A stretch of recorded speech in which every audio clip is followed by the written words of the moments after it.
SystemMagic for our Tuesday evening stream. Normally we stream limited, but since the RC is right around the corner, we're going to be playing some more Modern. Also, we're going to be playing limited all day tomorrow for early access, so plenty of limited in your future. But today we're playing Modern, and this is our last Modern stream before the RC. Holy cow. It's time to finalize that breach list, everybody. Hey, Andrew, have you finalized that breach list? Probably. Nice. You love to hear the probably. I'm not 1,000% sure, but I think I'm going to play this. Well, I guess here's a probably good way to describe the state of things. I have submitted this list on Melee. Okay. I might submit it again. Nice. But with minor changes, you mean? Yeah. With extremely minor changes. But I'm going to play within a card or two of this. Mm-hmm. Today is Tuesday. You're taking bets on... Oh, I see. Yeah, that's true. We got one win, then 3 wins. So by math, that pattern will continue and we'll get 5 wins. If you project forward, yeah, nice. Yeah. Also, great question about today's candle sponsor. I finally brought over the candles that I did the video on from Patreon. So this is the Extrovert candle from Target's Room Essentials collection. It features punchy notes of citrus, reminding you of that one party with all of your friends. So, would you say you're reminded of that one party with all of your friends? No. What party do you mean? You know, the one with all of your friends. Yeah, sorry. I've never been to such a party. Wow, okay. All the parties I have with all my friends are strictly no citrus. Oh, wow, okay. Poor Greg Orange. It's a beat for him, certainly. Yeah, exactly. 7 wins on day 1 of Portland and 9 wins on day 2. Yeah, I mean, the trend prediction forward does look pretty positive, if I'm being honest. That's really funny. I mean, 9 is a great number of wins to have on day 2. Yeah, it's barely possible. Barely. Yeah, but I'm probably going to play this list. Yeah, I guess I'll state the things I'm still considering, but basically, I mentioned this last stream, but I'm just, going to play for Preordain. I kind of knew it. I knew it all along, sort of.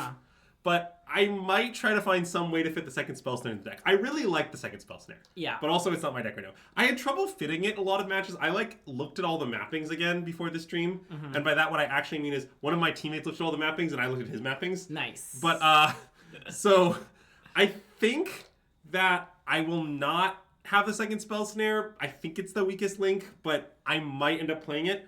I've also just kind of decided that I can't ever fit 3 heats, or 3 1-mana red removal spells and 2 Flavanor.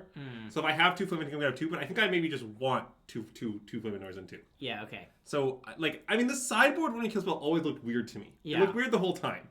And but to be clear, because it didn't look very good yesterday, Andrew told me off stream that the Flame of Anor is for energy. It is for energy. That's not a secret, right? I'm allowed to say that? No, you can say that. Yeah. Well, it's not, I mean, it's for energy in, sewer. It's for, Yeah, okay. I think that there's this weird thing. I think people sort of overboard the Flame of Anor, if anything, is sort of my take. Yeah, okay. But I do like it in certain matches.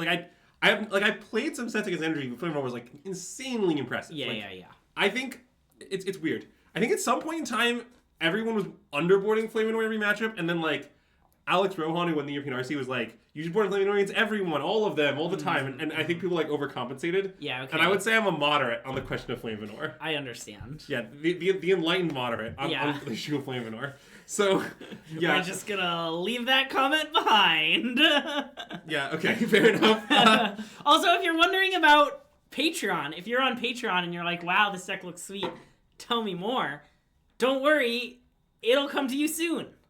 Yeah. Sometime in the next 36 hours. I have written about half the guide. I should be finishing it soon. Yeah. I will say, what I realized is any reason for 3-side support, Saga sucks. Okay, I can say more, but I really think you're just not allowed to register for it. I think it's not legal. Yeah. Jesse! Sorry, keep going. What were you gonna say about the guide? It's half written. Oh, okay, sorry. I thought you were gonna say something more. Oh, I spend a lot of time. Okay, basically, so I'm trying to have a comparative advantage. Yeah. So I'm spending a lot of time talking about how I think you should pilot breach versus just here are the cards in it. Here's how I think you should sideboard. Okay. Although I will also be including that. Yeah. But yeah. Yeah, you could do that, but just know I'll say your name on the way back. You'll be Jesse? Yeah. Or Jassy? Yeah. Or... Just so... There's a lot of weird ways to do it.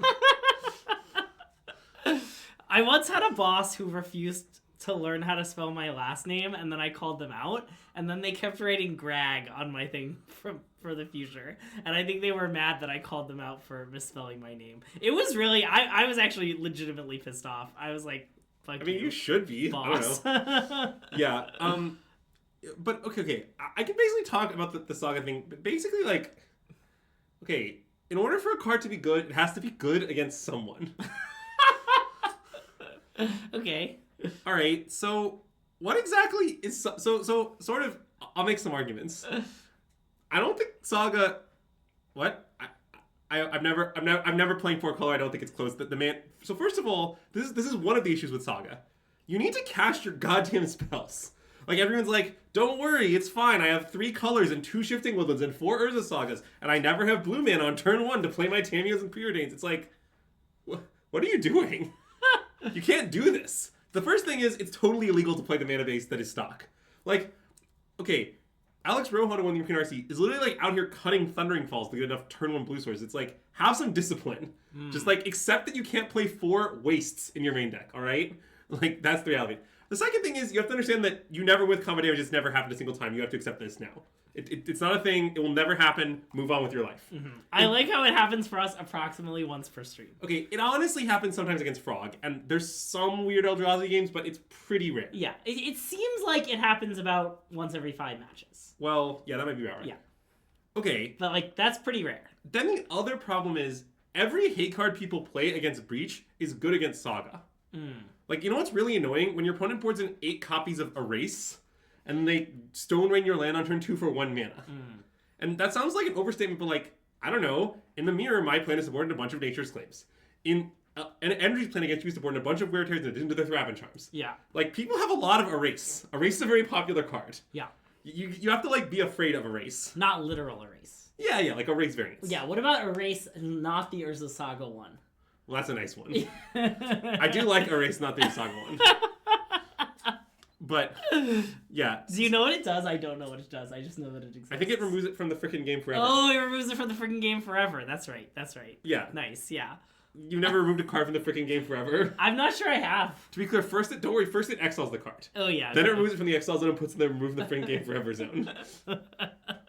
I just thought you should know. That is what it does. Nice. Anyways, so... Yeah, so basically, I just think if you want to cast your spells and you don't want to get owned by a race, you just, like, can't play for Saga. I think it's just totally illegal. Nice. And I don't know, like, I don't think... I go through it, but, like, I don't think the card is very good against Energy. I don't think it's very good in the mirror. I think it's somewhat good against Eldrazi, and it's great against Frog. Don't get me wrong. But I basically think it's only great against Frog. Yeah. Even against Eldrazi, it's not that great. Like, it's... Like, you don't have, like, some banger one of the 2-4 against Eldrazi. And against Frog, here's the worst part. The Frog lists are all playing white cards to play Pest Control. Isn't it good at tutoring Land to the Mirror? Well, the problem is, I think that's often too slow. And the reason is, okay, you're playing a deck with a lot of blue 1-mana cards. Emry, Tamio, Preordain. Often you want to play one on turn 1. If you play a 1-drop blue card on turn 1, and then you play Saga on turn 2, it's actually kind of slow to then find a thing in time to disrupt them. Like, your opponent might combo you before you even find that. And then post-board, it does do that, which is kind of nice, but also your opponent stories you for 1 mana. And I think that's pretty bad. Like, I think the main way you play around the interaction post-board, like the spell pierces, the nature's claims, the spell snares, all this stuff, is often just to have enough mana to kind of play Breach, instantly play another Breach, to play a Breach, and then immediately leave Countermagic, something like that. Like, there's a lot of ways to play around it.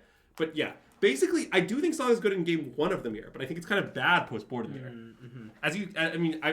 But anyway. Yeah, well, you've worn down to many options. I agree, play 3. I seriously think the mana base is totally illegal. Like, the mana base people play is just like, you can't do this. Like, people have, like, no turn 1 blue sources. Like, I think the Rohan list has 12. You can't play 12. Okay, I have 13. I want 14. I was about to count. I was like, you can't be that far from 12. I have 13. I think Also, like, fetch lands are very good. I keep mentioning fetch lands, but I really think fetch lands are great. I know I made that comment, and then we had that one stream where we never did the thing, but I do think the thing is very good. Wait, I think you have 12. Wait. Oh, sorry, Sink into Stupor. I wasn't counting Sink into Stupor. I think I have 13. Yeah. No, you have 13 with the Sink into Stupor. But Yeah, good, Jesse. Good to know. Everything's good. But yeah, Nice. so I'm probably gonna play this exact list. I don't know. There's some small details I'm still thinking about. Like maybe I'll renege on my second flame over my third removal spell. I think this makes more sense, but I don't know. Yeah. Maybe I'll put it to my spell snare, swap it with a spell pierce in the main. Maybe I'll just cut my spell pierce main, add the second spell snare. All of that stuff is like extremely reasonable. But see, Jesse, you still have time. Wow, is it actually cheap to last minute fly to Portland? Yeah, great. You can do it too. Nice. Glad to know I can. Hey Andrew, I'm packing my bags for Portland, and I'm eagerly awaiting your breach list. But I'm like, what cards should I make sure to have in my bag just in case Andrew changes his breach list when he posts it on Patreon? Like, probably a second spell snare. I should bring that one just in case, right? I think this list with a second spell snare, a lightning bolt, and a third heat is like all the cards I might play. Okay. Nice. I don't think I'm going to play any card outside those, probably. Okay. I've thought a little about the second SGL, but I don't think I'm going to play it. Okay. So, yeah, I know I have to... Well, my list is literally submitted, but... Flying out of JFK is bad for mental health. That's true. Yeah, I mean, I don't know, Jesse, probably, but, like, don't ask me who they are precisely. Anyways, what is this comment? Oh, yeah, I think Firespout is way better than Pyroclasm, actually. Like, seriously, okay, you have to understand this. Every Boros player in the know has 1,000 Ranger Captain of Eoses. Like, they all do. Like, literally, like if you go to your friend and you ask them, are you playing 1,000 Ranger Captain of Eoses in your Boros list? Then there's two possibilities. Either answer yes, or they're way out of the loop. Those are the only two possibilities. So I'm sorry to anyone whose Boros energy friends are out of the loop, but that's the loop. Yeah. So, like, you just, like, you need to play Fire Spouts. I mean, it also kills the Drain's Magic too, but it's not actually as much about that for me. Is the joke with Ranger Captain of Eos that you sacrifice it in response to Breach? Yeah. And then it's busted? Yeah. Wow, that's busted. It's a good joke. Yeah. You should respect it. Play two Fire Spout. Yeah. Like, I also just think, like, okay, here's the thing. In game one, if you had to play either Pyroclasm or Fire Spout in your main deck, you would definitely play Pyroclasm against energy. But, like, that doesn't actually work. But, like, post-board, I think the speed of them is not that important. Because post-board, like, every energy list is boarded in, like, 1,000 sideboard cards. Like, they're all, like, 3 wear tears and 2 surgicals. Like, they board in 1,000,000 cards, right? Yeah. And it's just, like, you don't actually need your spell to cost 2 post-board. Like, the game slows down a lot. I mean, yes, it's still nicer to cost 2. You know, I'm not saying it will never be an advantage. I'm not saying it will never cost you a game. But on the whole, I think it's not that important that post-sideboard, your sweeper costs 2. Yeah. So, yeah, I'm really going to play 3 Fire Spout. I think I'm going to play 2 Flames. Do you ever do the thing where you don't spend green to, like, save a Tamiyo? Yes, you do that sometimes. Nice. That's kind of cool. I mean, that's a pretty minor factor about the card, but you can do it. Yeah. I mean, notably, Pyroclasm also doesn't kill Tamiyo, so it's not like a difference between them. Yeah. I always think Tamiyo is an O2. I don't know why, just at some point I assumed it was an O2 and I just mentally shortcut it every time. I mean, Slasher, I'm not sure if you want, okay, I run a pretty serious team of people who mostly play Pro Tours regularly. We all worked on the list for a long time. You know, I'm not saying we all completely agree, but, like, my list is very well thought out. Yeah. It might be wrong, but it's been poured over by a lot of strong players, right? Like, a lot of the stuff I'm doing that looks weird might be right. I think the thing I'm doing that is most likely to be wrong is the 3 Emery thing. That's the one I think is the most dubious. Okay. Rather than 4, you mean? Yeah, but I think it's right, but that's the one that's, like, most likely to be wrong. Basically, the problem with the Emery is that I side out in every matchup, except the mirror. Yeah. Therefore, I have 3. But I acknowledge that if you leave it in every matchup, you should play 4. Do you want the giant Emery over there to be your 4th Emery? Oh, yeah, I'll bring that to Portland. Emotional support Emery. Do you think it will fit in my bag? Yeah. I'm even flying, I think, not Spirit, so I could even take it. I worked so hard to get that thing from Salt Lake City to here. It was so stressful to fly with it. Yeah, you can't ask me what I would cut. I already won another card. You can't ask me that. Yeah. The answer is, I don't know, that's why I'm playing 3. Well, because you have to look at the whole mapping, right? Like, it's actually a pretty complicated question. Like, for example, basically, so this is a little complicated. It has to do with the Boros matchup post-board more than anything else. I think a lot of it comes down to specifically Boros. Basically, if you have 4 Emerys post-board against Boros, you should play 4. That's very consistent. Yeah. But I think it is likely wrong to have 4 Emerys post-board against Boros, and the reason is severalfold. One, I don't like that Emery is bad against hate cards in a way that Tamiyo isn't. What I mean is, like, Stony owns Emery. Tamiyo just, like, chills and flips into the Stony, and it's actually pretty fine. Yeah. Like, you need to find a way to flip, but you can usually do that between, like, Flame, Preordain, etc. Yeah, okay. Also, Emery gets totally owned by Surgical in the sense that, like, you mill over cards and, like, let them Surgical your Underworld Breach or whatever. Which is pretty annoying. And Tamiyo just has none of those issues. So I don't think you want millions of Emery for that. Oh, there's a third issue. Anodize your own Firespell. That's a big deal. If you were to play 58 Emerys, what 2 cards would you keep to play with your Emerys? Like Island Mishra's Bauble, maybe? I feel like they should probably both be Mishra's Baubles. Okay. I want my Emerys to cost 1, Greg. I guess Island Mishra Bauble 58 Emerys has some problems, huh? I don't think you should do that. But yeah, I think you can't just look like. Yes, I agree that if you play a main deck Consign, I'll be good against Eldrazi, but I still wouldn't do it. Really, I think Spell Pierce is main deck Consign, is what you have to understand. Like... No. We're ruthless here. 60 cards only. Oh, and sorry, re the Surgical thing, note that Malevolent Rumble does not have this problem. Because Malevolent Rumble, you can just always, if you're worried about Surgical, you can always just take Breach. Yeah. So. And if you rumble into, like, 2 breaches, then, bad. Okay, sure, but that's pretty specific at that point. Yeah. So, yeah, anyways, what things do I not really need to understand, though? Yeah, don't worry. You don't need to understand any of this. You're not playing the RC.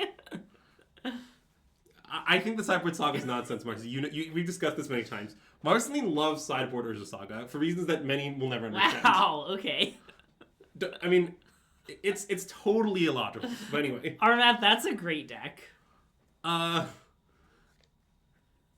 Might it still not be right to play Battle Blitz? Yeah, it seems bad to play Battle Blitz because the issue is your Emerys are going to put you too low on cards. Oh, yeah, good point.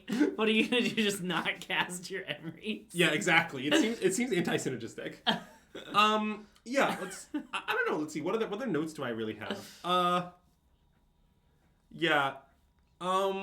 Dark still sitting on island, but that's nice. Oh, yeah. I guess I was talking about the Spell Pierce a little bit. I want to talk about Spell Pierce slightly more. Yeah. So here's the weird thing about Spell Pierce. What's weird about Spell Pierce is that you're really playing it main, like, almost just for Eldrazi.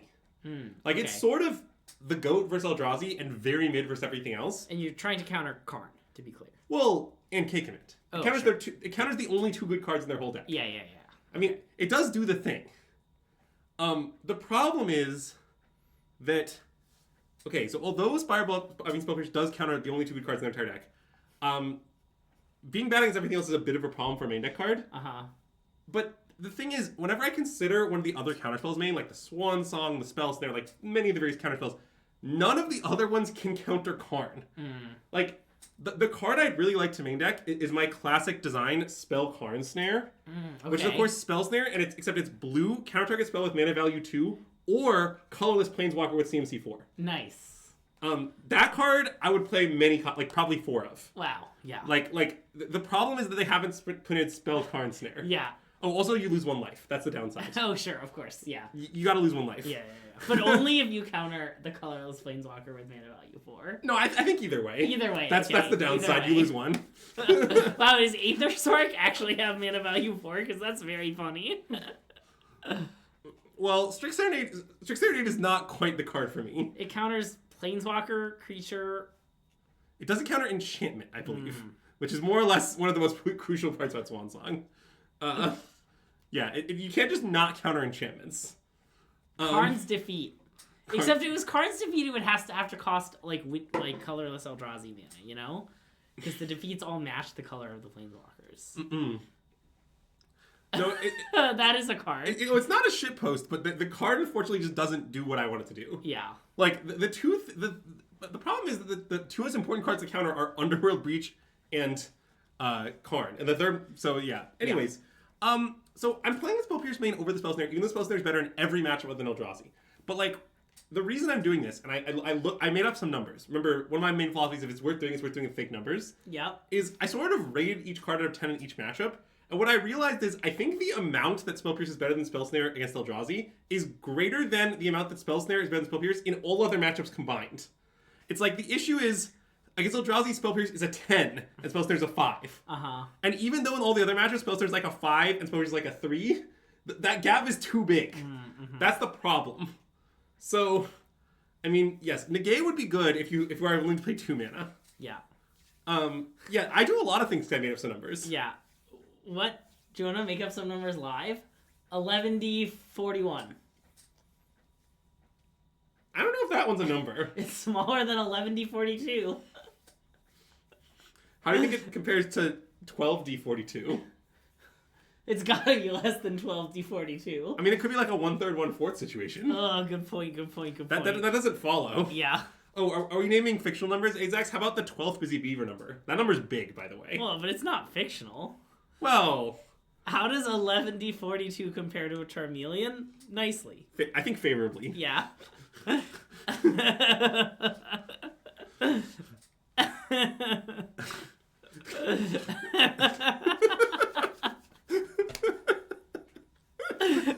Did you mean to make that a quote? Look, I stand by my firm philosophy of if it's worth doing made of numbers. Yeah. Anyways, this is probably about enough stream preamble. I'm probably gonna play this exactly. Nice. Yeah, it's a nice list. I'm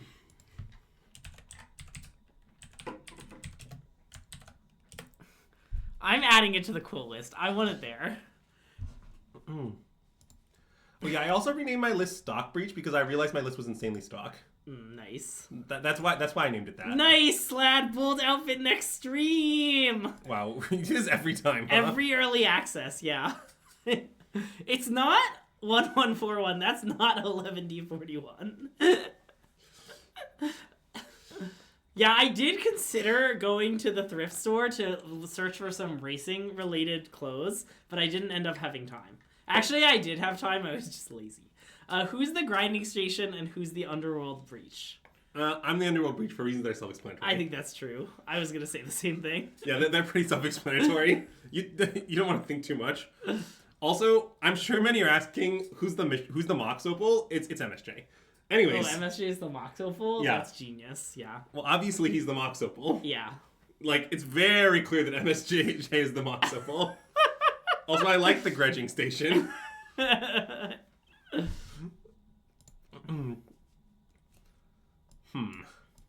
Okay, this hand is a little bad, I'm gonna admit. I think we should keep it, though. Well, because, okay, see, this is a classic Mission. What do you mean, nice Lord of the Rings reference? Get out of here! Ugh. So, the thing about this hand is, this is a classic example of Mishra's Bauble is preordained, right? Yeah. Because this is a hand where we can look at our top card, see what it is, and then if we want it, we can just play a fetch, pass, draw it, then surveil. Yeah, if we don't want it, we can play the surveil land from our hand. Yeah. So this hand is, I think, just so it's going to end up being a lot of looks for breach. So Can't ban VIPs. Wow, so there is a perk of being a VIP. You can't get banned by Rageful Bewellses. Wow, that is a great perk. Yeah. It's the perk we can all only aspire to have. Okay, let's take a look. Okay, that seems bad. Yep. So now we want to fetch and surveil. Yep. So I guess it probably doesn't matter what fetch.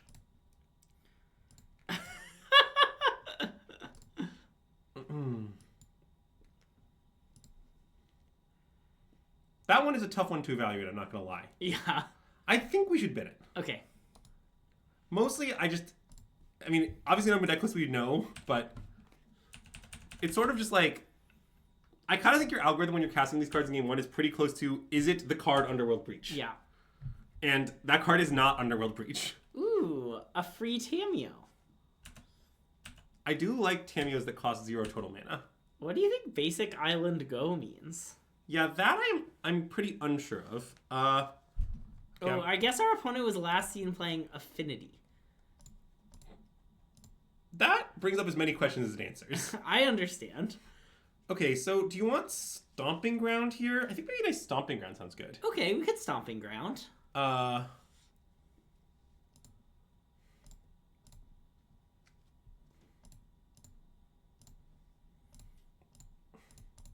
It's because, like, we have a lot of basic islands, you know?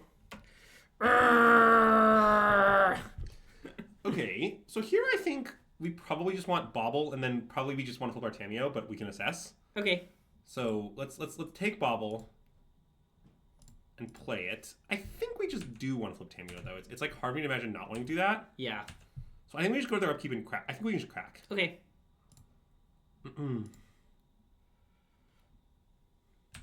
Silverbelt Bridge. Okay, it does appear to be Affinity. I don't fully understand the implications of that, but I do vaguely know them. I mean, I assume they're going to try to cast, like, Thought Monitor.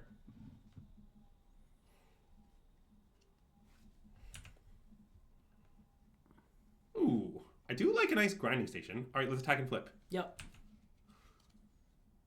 I'm also glad we've been in Holy Heat. I feel good about that decision. Oh, yeah. Although, I guess we do have another option. It's a kind of a funny option. Is it Surveil before we draw? Oh, is it Odawara Urza Saga? We could Odawara Urza Saga. Yeah, that's what I was thinking about. It seems sort of good. But it does kind of... Can we have everything? I guess we can have everything, right? Oh, yeah. We can just, like, shock in the Steam Vents, Odawara the Urza Saga, and then draw a card. Maybe draw the card first. Well, okay, but then I have to... I won't get to see the card because the Emery will trigger. And I have to cast it before because it won't cost less once the Emery flips. Oh, the Tameo, you mean? Yeah. Oh, sorry, it's just... Okay, yeah, whatever. So I think we should do it ASAP, but I think I think it's fine. It seems good.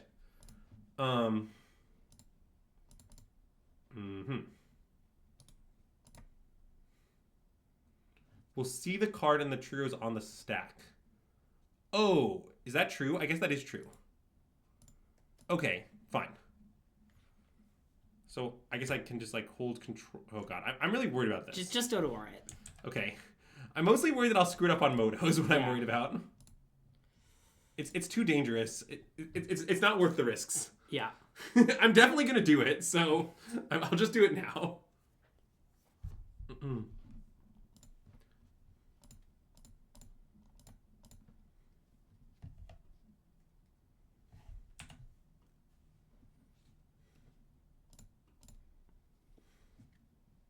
Also, what card do we see again? Oh, so Silverbelt Bridge. Okay, well, yeah. Could you there, like... Oh, never mind. I wouldn't need to hold priority, but it's my own trigger. Is that true on Moto? Don't you need to hold it for your own trigger? Or wait, am I just crazy? I'm not confident. Oh, yeah. Also, shout out to Join Exploration for the early stream raid. Hope you enjoy these windows popped out. They're just for you. If you came over from Joint Exploration. Oh my god. Oh yeah, you want me to simulate the CFT battlefield again? Yeah, I can do that. Yeah. Just in case you need to simulate the CFT battlefield. I like how we're covering so much of the battlefield when you do that. I think I just want to see this card again as well. Okay. Okay, their top card is Emery. That is fine. Yeah. One thing I like about this situation, I mean, it's kind of funny, but like... Pointing smaller streamers. I mean, okay, here's the thing you have to understand, Major Catfish, and it's important to understand. I'm 6'3". Most streamers are smaller than me. That's it. I mean, that's the truth of it, you know? There's no shame in it. All right, so let's buy back Vulnerable, shall we? Yeah.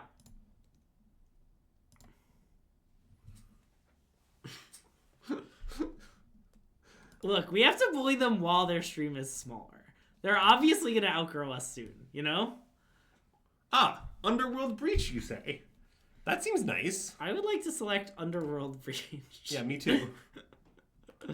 And then I'm going to play a land, and the reason I'm playing the land is I want to play around, okay. There's a 3-mana counterspell. Yeah.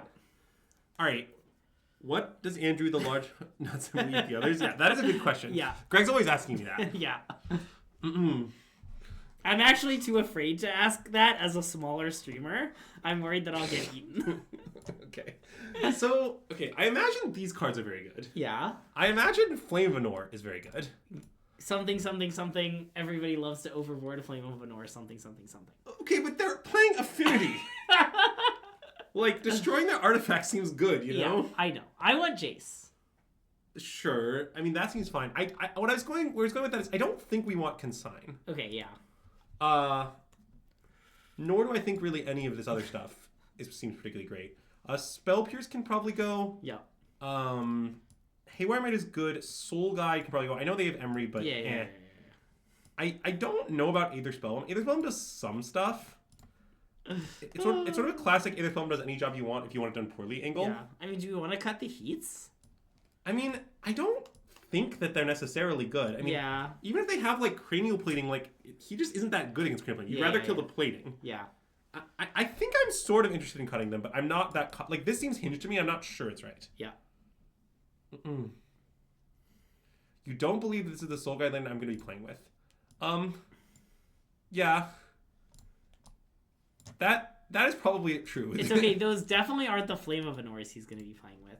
Probably also not the Pithing Needle. Well, I'm not really going to be playing with any of these cards because, see, these are pieces of data on the Magic Gathering Wizard server, and the cards I'm going to play with are actually physical objects. Right. These are digital objects. Yeah. So in that sense, none of them are. Yeah. Did you go over Oracle versus Greyshot in the intro? If you ask me this every stream, the best thing I'd say is you could watch my previous stream. I think I talk about it at the beginning, but it's not close. You should play Oracle. That's the long and short of it. Okay. That's definitely just the short of it. Okay, well, I need to cut another card. So I think, see, this might be a go fast matchup, so maybe it's wrong to cut a Grinding Station. But I also don't really know what else to cut. It could be a Rumble. It has to be either a Rumble or Station. There's no other options. I mean, I guess it could be the Jace, but I don't know. I feel like they have hate. Yeah. Okay, Station. Yeah, I think so too. I think we're going to be able to control them somewhat. Yeah. Can we delete that quote? We should delete that quote. It's quote 73. Yeah, we can delete quote 73. I don't know how to do it. Here, I know how to do it. Hey, Brian, can you delete quote 73? Did you like my approach deleting it?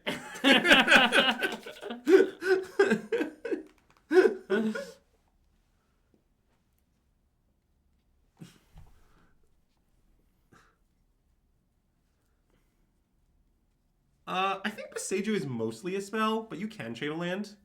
Maybe I should have shaved Wood in this matchup. They have Countermagic. Also, I think I want to keep this, but it's kind of bad. I agree that I want to keep this, and it's kind of bad. Yeah, the general way I feel about these hands is like, you should generally, you have to use exclamation point deck. Otherwise, it won't work. Also, yeah, no one's ever used exclamation point capital letter deck list. Yeah. Also, MTG bot might be struggling. It might be sad because of too many. Did someone break MTG bot? Okay, let's take a look at our top card. There we go. It's coming around. Ooh, Flame Manor. I mean, we don't have any. It has some problems, but I think overall we'd rather draw it than not. What do you think? Yeah, I want to draw it. Okay. And I think I guess I'll wait and see if we want to break this. Okay. I'm not totally sure we do. Yeah. Sure, I'll put this in the table too. Whatever. Yeah, Kane the Third. I'm not sure what you did to piss off MTG bot, but yeah, you shouldn't have been so mean to MTG bot. Yeah. Please stop bullying our bot. We only bully Greg's here, and also everyone else. And Azax's. Yeah. Okay. So should I crack my bauble now? I don't know. I guess I think yes. I wasn't doing nothing next turn probably. Yeah, let's crack it.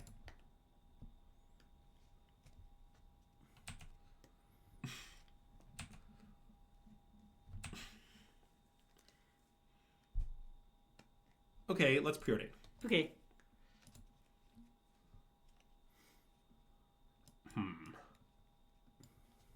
mean, I definitely don't want Amber. I sort of do want Rumble. Okay. I mean, it's a little slow, but I like that it both helps us combo and might find a wizard for flame. Yeah. It seems like all parts of the buffalo will be useful. Maybe we should have been this flame. Maybe. I'm very unconfident about that play. Yeah. Part of the problem is that I've never played a single game against Affinity in my whole life. That is not true. But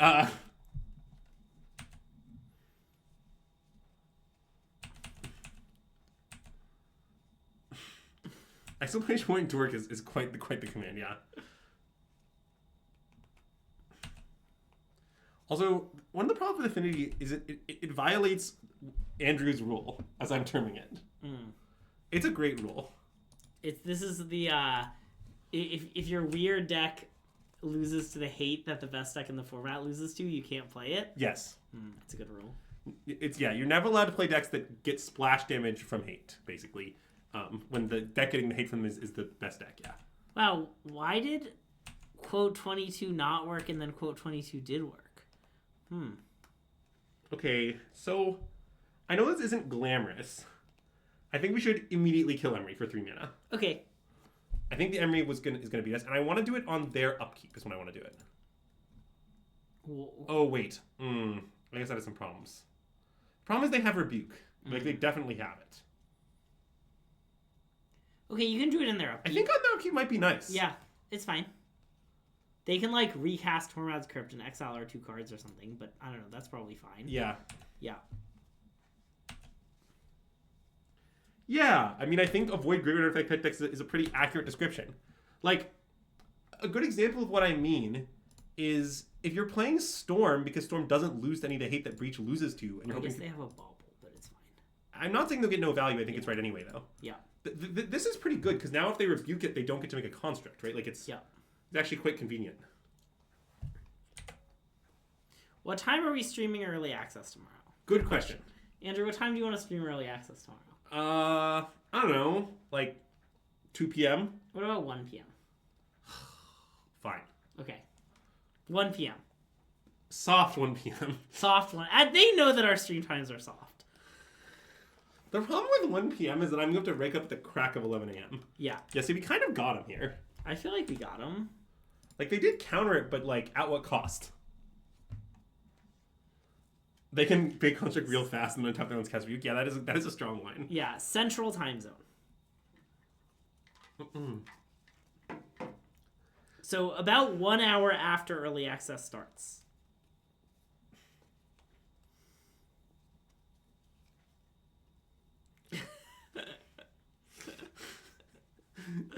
It's a classic maneuver. Wait, do they use Emery on the Pithing Needle just now? What are they going to Pithing Needle? Like a fetch land at random? Grinding Station? Oh, Grinding Station. Okay. I mean, that only sort of does anything, but it does sort of do anything. Yeah, I mean, I don't love the game state, but I think we should slam Jace. Okay, nice. I was about to ask, is this a slam Jace angle? Yeah, I think it just is. The plan is to start drawing cards, and then we'll figure it out. Yeah. I do know their deck plays like a lot of Torment's Crypt post board often. Maybe that was a reason to have the third Grinding Station over the Rumble or something. Okay, well, it's forced. We just gave her more tentacles. That's quite the quote. Nobody has ever gently placed Jace on the table. I mean, that's just accurate. Wow. What does quote 26 ever do to you? Yeah, I also don't know what quote 26 was. Oh, it's the same as 27. I see. I've become a beverage goblin. Good. That does sound like something you'd say, Greg. Yeah, well, it's because I love being a beverage goblin. I'm upset that I'm not a beverage goblin right now. I only have 1 drink. Yeah, you are sort of a beverage candle. Yeah. I guess you'd probably when you would describe that as a candle goblin, but I prefer beverage. I only have my drink for hydrating and not my drink for caffeinating or for fun, for energy or for fun. Okay, so I have a plan here. Yeah. It's warning. It's not a perfect plan. Okay. My plan, I think, is to cast Underworld Breach and see if it resolves. Okay. I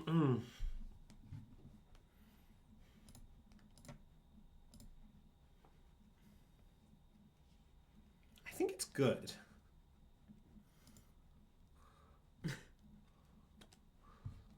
Because I think they sort of have to crypt me. Like, what are they going to do? Like, let it resolve? I don't know. I appreciate Miniature Catfish saying things that we quote. Okay, so I'm going to now flashback Mishra's Bauble. That makes sense. Ooh, if there was a drink that gave energy, energy would still be busted in Modern. That's true.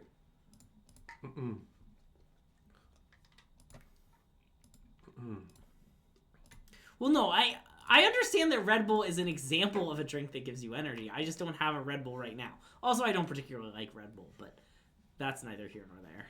Okay, that turns out my Mox level. That's nice. Okay, yeah. So now I'm going to cast Mullen Rumble. Yep. They're just like going to let me do this. I mean, I don't really know why they're letting me do whatever I want, but I do appreciate it.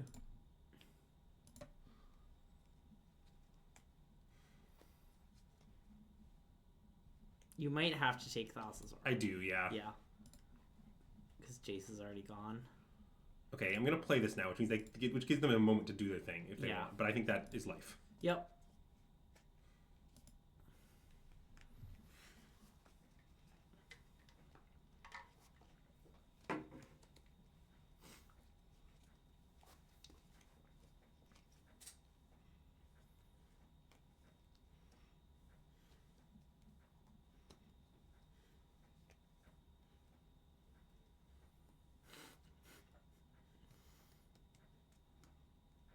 Okay. That turn was great. I mean, we did just get a lot of value. Yeah. Anyways, I think we should probably use one or both Mishra's Bubbles. Okay. Thoughts? Seems good, right? Yeah. We definitely, I guess, definitely use one, and then we can reassess what we want. Okay, I mean, I guess I'll wait for them to draw anyway. Yeah. And so we can just kind of hang out and see what happens. But I mean, they are going to replay the crypt, so Oh, because we're not really like out of the woods in an equal sense. Yeah.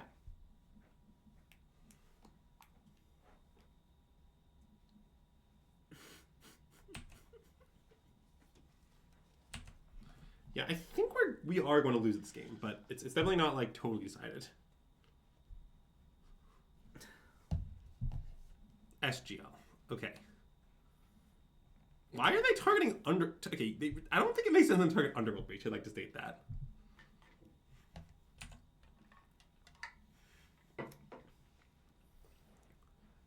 But see, the real problem is we're going to take like a lot of damage. Yeah. And then probably shortly after we'll die. Yeah. Those are the main things I just like about the situation. Yeah. Also, I guess Emery is a good reason to leave in my heats, I admit. Yeah. I did not think about Emery.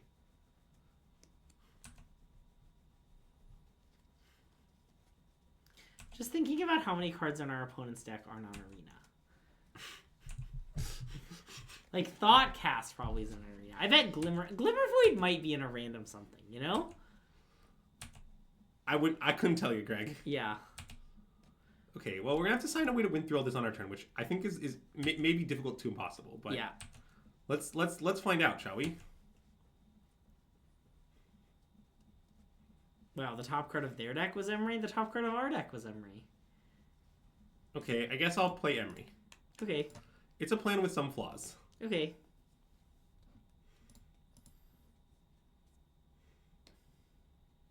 Yeah, okay, let's go next game. Okay, I decided we do want these heats. Okay. Maybe I just don't want flames against them. Maybe they're too dirty. Yeah. They do look kind of dirtily. Okay, let's see. I sort of think this might be. I think they have so much Gear Day. I sort of want this though. Okay, that's fine. Like, I think I maybe want to trim like the fourth Rumble or something. Sure. I think I might prefer this because it plays around all the graveyard hate. Okay.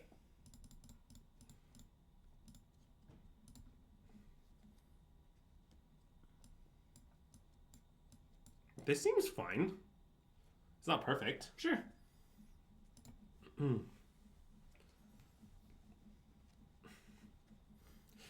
Ooh, Thoughtcast is on Arena? That's nice. How much energy does it cost to give Greg 2+1 counters of flying? Well, obviously it costs 3. What do you mean? It costs the same amount of energy to give anyone 2+1 counters of flying. Yeah. Counter. That's why they say Red Bull, it gives you wings. What if they have Defender? Well, I mean, there's lots of ways to let defenders attack these days. Yeah, I guess that's It's true. not, Greg, it's not 1950 anymore. Good point. I hope you liked that one. Shout out to 1950, though, you know?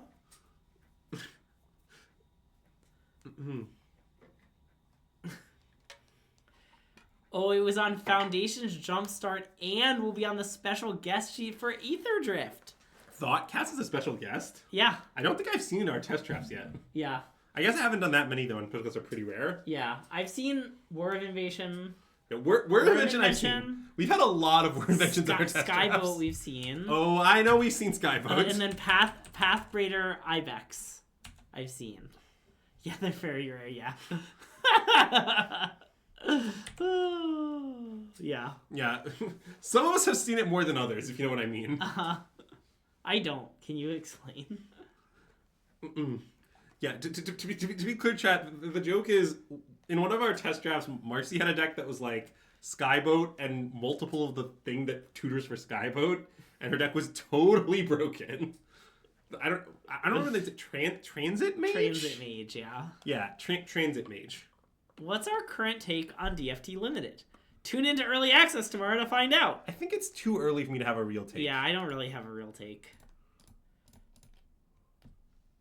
Sorry to disappoint you.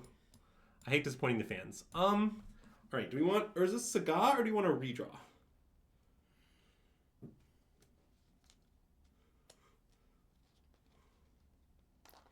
Probably just the Bauble, but Saga, maybe Saga is good. I mean, it does Soul Guide somewhat lantern? look relevant on this. Okay, I think you should take Saga.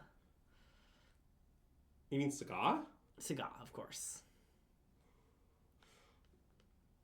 I guess, yeah, because I think that seems good to me. Yeah, let's take it. Yeah. Also, Sam, that does seem like a huge waste of time. It's obviously Skyboat. Okay, anyways,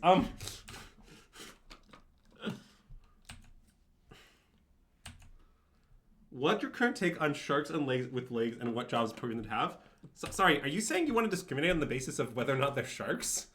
Like, obviously sharks with legs can do any job. No, they can only be pirates. What? Sharks with legs can have any... That is incredibly speciesist. Sharks can do any job, Greg. Do you think reprinting Skyboat will bring back Gruul Guys and Pioneer? Glad you asked. No. It'll be better with the special guest. Okay, let's cast Vulnerable. Okay.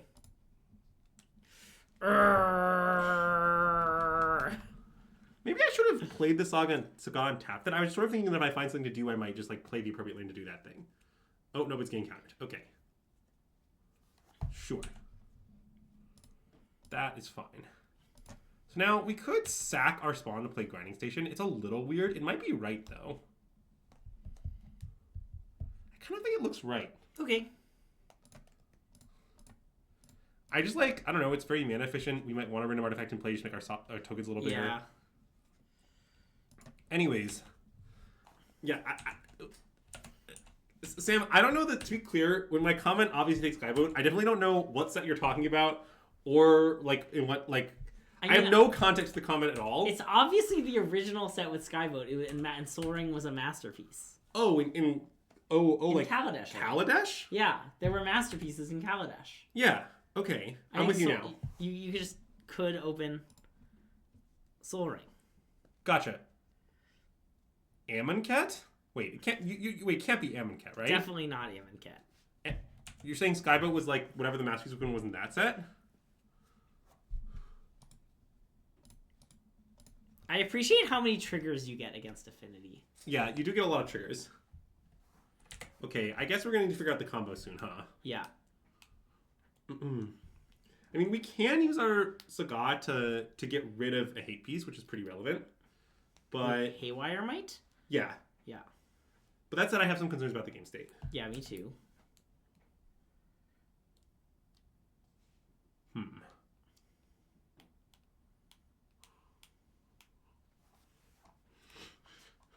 Yeah, we did. Yeah, Marcy is right. We did spend some amount of time discussing the classic hand 4 Mishra's Bauble 3 lands in our Breach Mulligan meeting.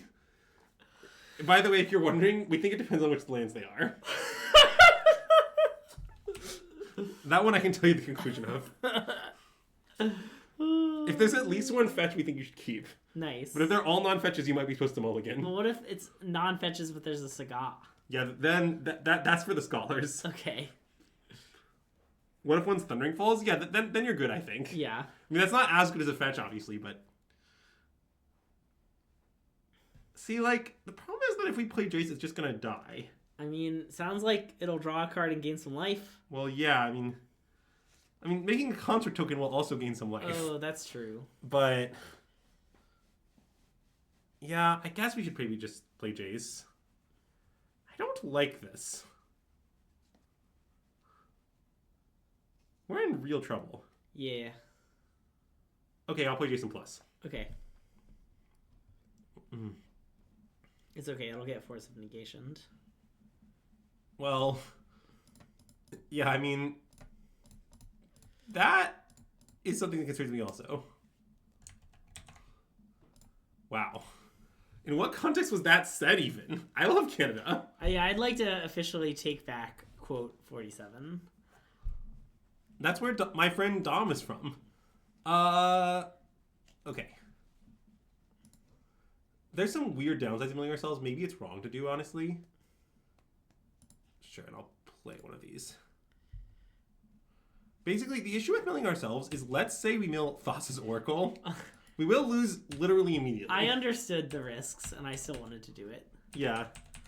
I definitely don't know what the upsides are, but they also may exist. See, we're sort of on, like, a 2-turn clock now. Canada's at war with Slasher specifically? Well, yeah, I mean, the note on that is that almost everyone's at war with Slasher specifically. Nice. He's something of a, you know, person that people go to war with. Anyways. I thought I always yes that, but whatever. Oh, nice. I'm also waiting for Adam to get back to me. I thought I messaged Adam many days ago, and then you bullied me again, and I checked my DMs, and I just hadn't. I think I tried on Twitter, and it like didn't work. Oh my god, are we dead? I think we're just like dead, like right now. Yeah, we look dead. Yep.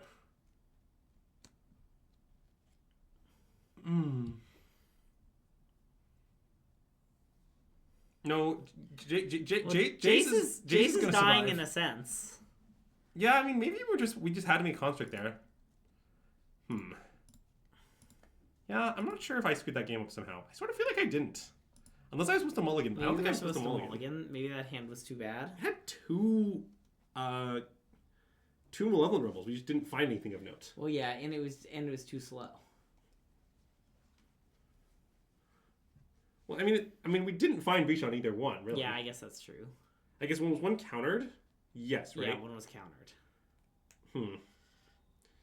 Yeah, I think I have to keep that hand. The only thing I could have done was to not board in the 3-drop, the 3-mana card in game 2. Yeah. But even then, game 2 we were in a pretty bad spot. I don't know. Yeah, it's possible we had no moves. Affinity's broken, lock it in for the RC. Yeah. Well, we're playing against Gregors. That is what our opponent's name appears to be. I assume it's a joke. I mean, this hand is sort of bad, but it has Preordain in it, so I'm down to keep. Okay, I think we should keep. Should I tuck Grinding Station or Otawara? I think maybe... Sorry, not Stomping Ground or Otawara. Okay, I was like Grinding Station. No, definitely not Grinding Station. I think maybe Otawara. Well, what's nice about taking the Stomping Ground is we can Otawara potentially surveil. Yeah. Oh, Greg or high school? Easy Greg.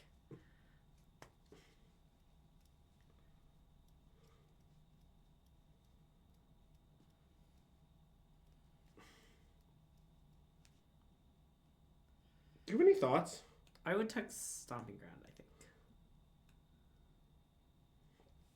Yeah. I've come around. I think that's what I want to do too, but I'm not that confident. Yeah.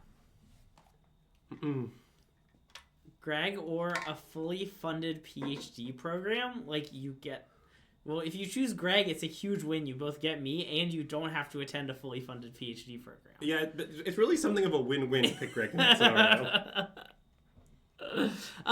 Great question about today's candle sponsor. Today we have this lovely extrovert candle from Target's Room Essentials personality collection. It's a really fun new brand of candles they have. Big fan of them, and it's featured in my candle video on Patreon. Okay, I think no cigar, yes rumble. I agree. What does an extrovert smell like? Good. Here, let me explain the smell. It has punchy notes of citrus, reminding you of that one party with all of your friends. So that's what it smells like. Thanks, Greg. Okay, now we actually have an interesting choice, which is, should we just instantly Haywire Might these Utopia Sprawl? I kind of think the answer might be yes. Yeah, I want to do it. I mean, yeah, it sort of delays us a turn, delay them a turn, but that sort of seems like a good exchange. Also, I want the Stomping Ground back. Okay, I agree. Look, we knew this day might come. Yeah. Well, I mean, the problem is, like, this doesn't really stop us getting Karned, right? Like, if our opponent has Soul and Karn, the Karn happens at the same time, basically. Thanks, special effects.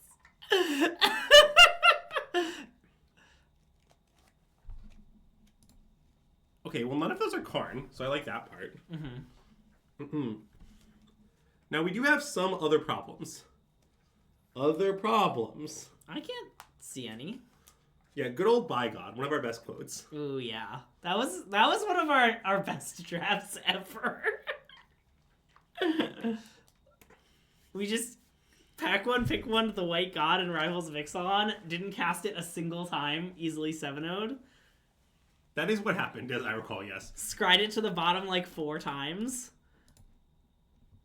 Okay, let's rumble. Yeah.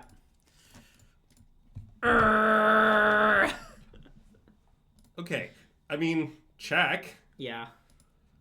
I mean, if we die, we die. There's not much I can really do about that. I mean, I guess I could bounce their token, but we know they have Sanctum Mugen, so that doesn't really work. Yeah. So, I think... Okay, so then the question is, do we Surveil, or do we play Grinding Station? So if we Surveil, next turn we'll have 5 mana, right? And 5 mana means we can go Breach, or we can go Station, Aether Spellbomb, Breach. Can they Stone Rain us in any way? I mean, like Micah Spawn. Yeah, they can. So isn't leaving the spawn good because it plays around us? Micah Spawn kicked. Well, I mean, playing Grinding Station plays around Micah Spawn kicked. Oh, good point. Yeah, let's see. Are there cards that kill Micah Spawn out of Elrazi? I can't name them. Or sorry, they kill Grinding Station? I can't name it. Okay, let's play Grinding Station. I mean, like, I guess they could... I think people never play with Sage in this deck. There's no room in the land slots. Yeah. I mean, I guess Worldbreaker, but they can't cast that next turn. No. Yeah, I think we should just play Grinding Station. Okay.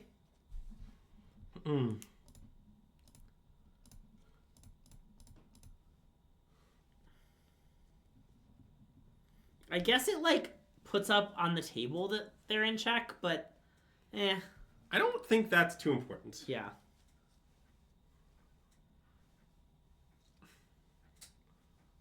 Mostly this is just sort of the reality of Eldrazi Game 1, is you kind of just do your thing. Yeah. And it's good enough. Like, this game, look, we had a turn 4 kill. Okay, a turn 4 kill is good. Should we be worried about the fact that our clock is still going down?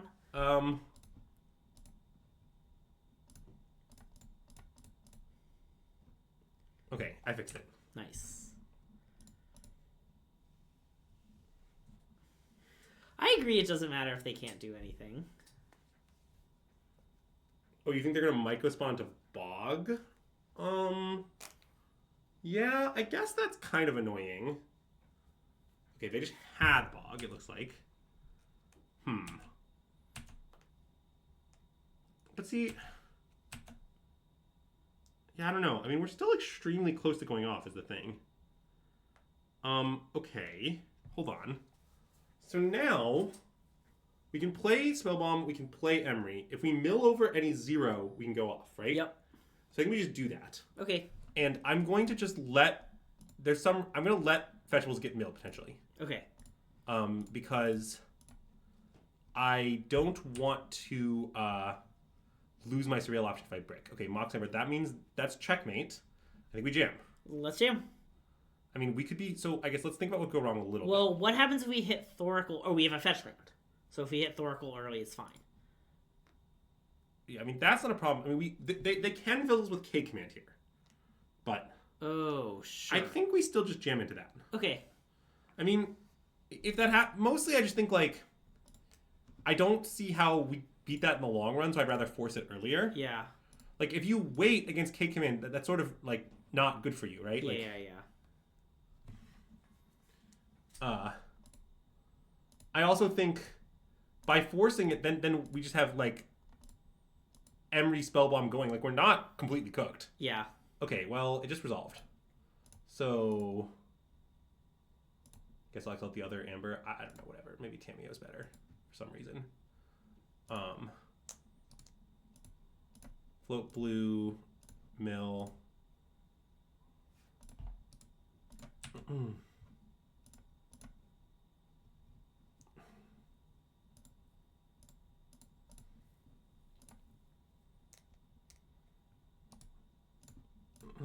No, sorry, wait.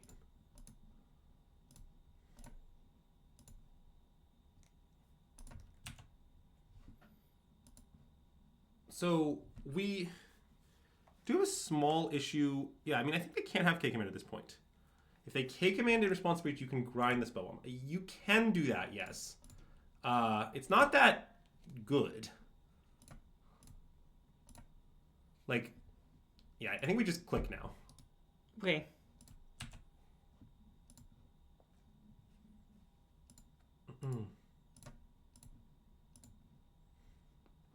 And because the thing is, we have so far had not had any ability to play or anything just based on the cards we've had. Like there's some ways to play and K-Command kind of deeper into the process, but we haven't really reached any of those game states yet, so yeah. We're just kind of going. Basically, what you can do is, and by the way, I talk about this extensively in my breach guide. Basically, you can mumble a lot. Is how you can be, because you want the Thousand Oracle to be in your hand. Yeah. Basically, is what you can do against K-Command. So yeah, here we can just Emery to add a card to our yard, sure. Leaving Amber in the yard. It just goes up parts in the yard for no downside. Yeah. Okay. And now we have a bunch of interaction in the yard, so now we should be fine. Okay, yeah.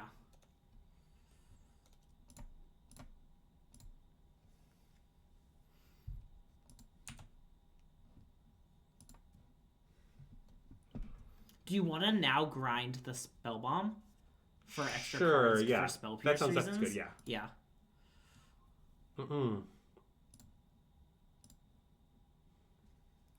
Yeah, we shouldn't need to do anything weird now. Now we use spell pierce up. It should be academic. Sorry, wait, let me just always do this now. Yeah. Because I'm no longer responding to the trigger. Yep. Okay.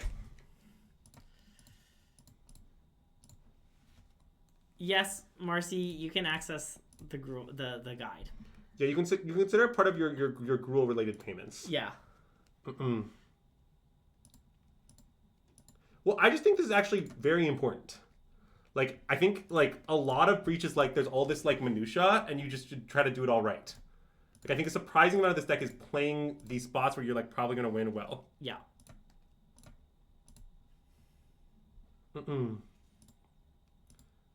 Marcy, I'm fine with the official policy. If you write something for the Patreon, you can access Patreon stuff. Yeah. It seems like an eminently reasonable policy. Nice. Oh. There we go.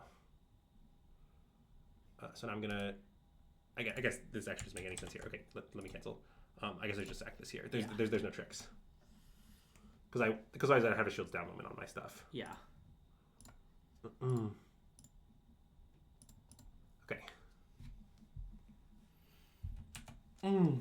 Well, that was fun. Okay. So, let's talk about our stuff against Elrazi. So, I'm pretty sure Spell Snare is still good against Elrazi, even though it's worse than Pierce or whatever. And the reason is I want to hit Mumble, Stonebrain, etc., all that stuff. Yeah. I definitely want the Beseiju. I definitely want the Jace. I think Flames are good, but I'm not that sure. Really? Well, they might be bad. This kind of seems like an overboarding Flame situation to me, but... Well... Maybe. I mean, the main thing I like about them is they flip Tamiyo. Yeah. But I like their ways to kill artifacts that are not only that, but they might be bad. We can outboard them in. It's fine. We can probably cut the Woodland. I don't think this is a very Woodlandy matchup. Okay. Because most of the ways they stop you are like hate cards that would stop the Woodland anyway. Yeah. So it doesn't add any equity. Well, Flame always seems okay, is the thing about Flame. Hey, XJ Cloud! Thanks for the raid! Huge shout out to everyone coming over for XJ Cloud's stream. We're SystemMagic! Yeah, see, I did some sort of hedging thing where I had this and Haywire Might, I think. But and then Spellbomb goes. Okay, yeah. Soul Guide. Oh, no, we like the Soul Guide Lantern. Oh, and I was cutting Third Station for sure. Okay, yeah.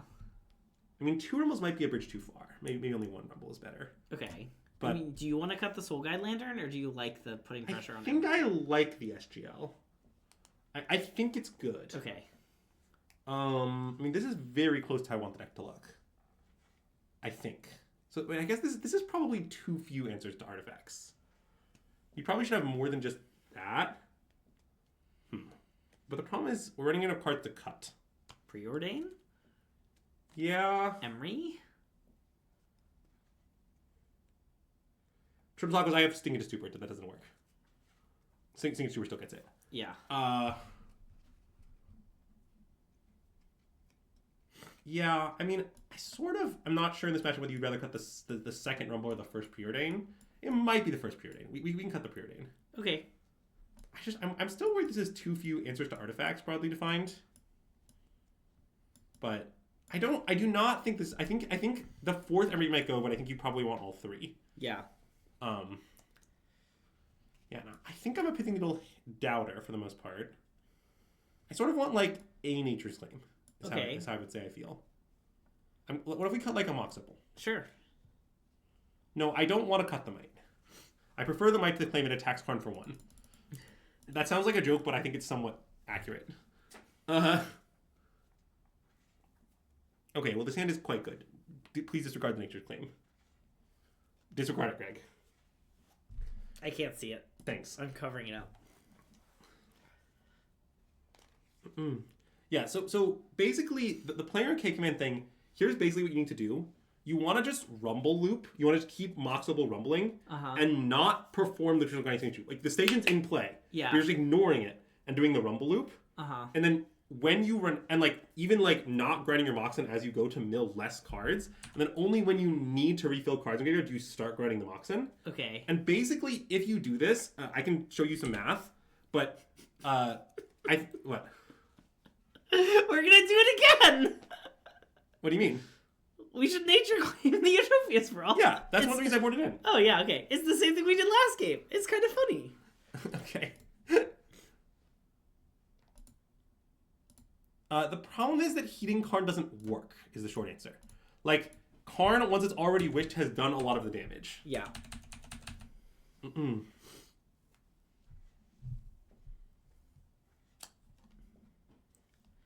You basically always bring in the second win condition. Yeah, to a first order approximation, always.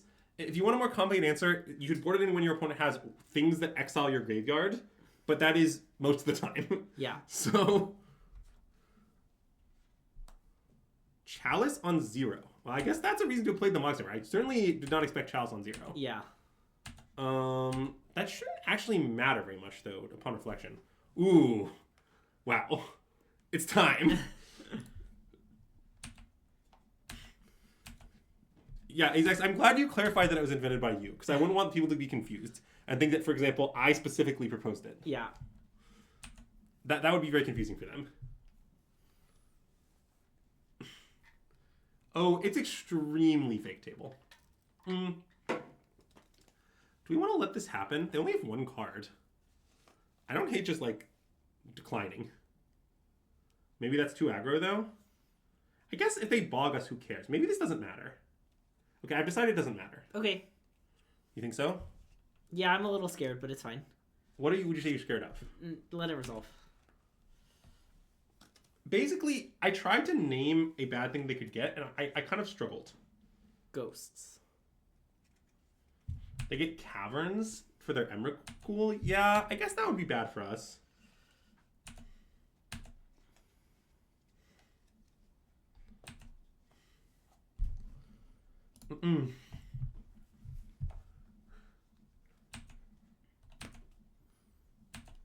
Oh, wait, sorry, I forgot. I had in my to-do list today roast tables. Let me bring it up for now.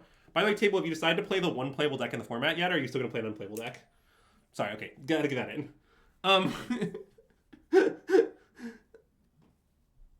Okay, well, this is when we have to counter. Yep. All three modes, All three modes, yeah.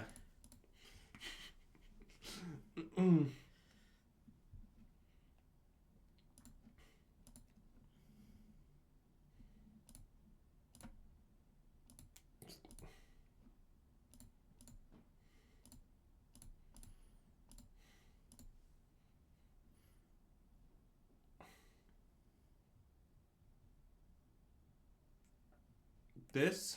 Okay, so okay, I think I did it right. So Quick True resolves, target this one, target this one. Okay, I think I did that all right. Yeah. Nice start, dog. Yeah. My username is somewhat unassuming. Somewhat. Unlike me. Oh. Dead check. So we can get Haywire Might. We can exile the Chalice. I guess that does not leave them dead, huh? Right? Because... Is that true, Isaac? I don't think that's true. But if it's true, it's funny. Dang. I mean, you could have played against me and have never heard of me. Okay, I think we can't kill this turn. I mean, if I've never heard of you, even though you're like 90% of our stream audience, is the candle hot? No, only Andrew can assess if the candle's hot. Yeah, I'll tell you. No, it's pretty cold. Nice. It's not ice cold like the bee candle, but it's pretty cold. Yeah.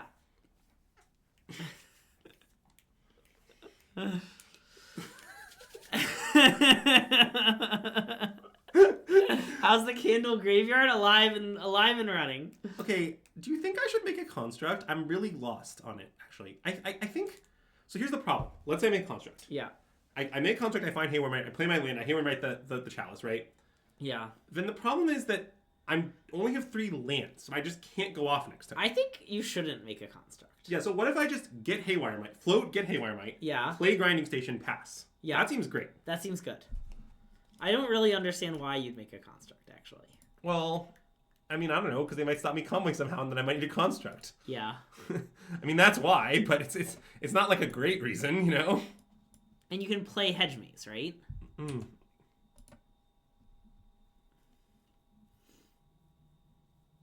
Yeah, obviously...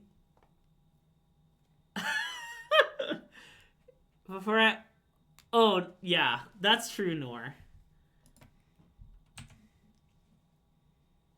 Well, I don't really want that. Okay. Like, I guess if something goes wrong, it's sort of good. Okay, we should talk about what things can go wrong. So, like, let's say they... I don't even know. Let's spin it. We can do better. Yeah.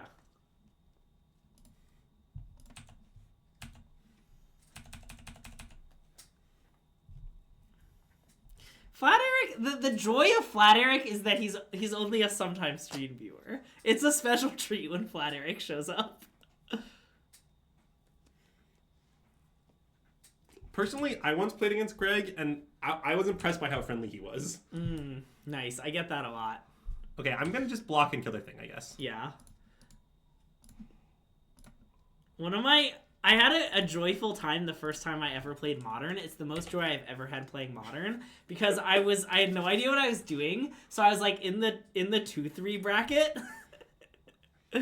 But then I started winning because I'm like good at Magic, and I was like so friendly, and I don't know, many people were like surprised by my friendliness at the 2-3 bracket in a random GP.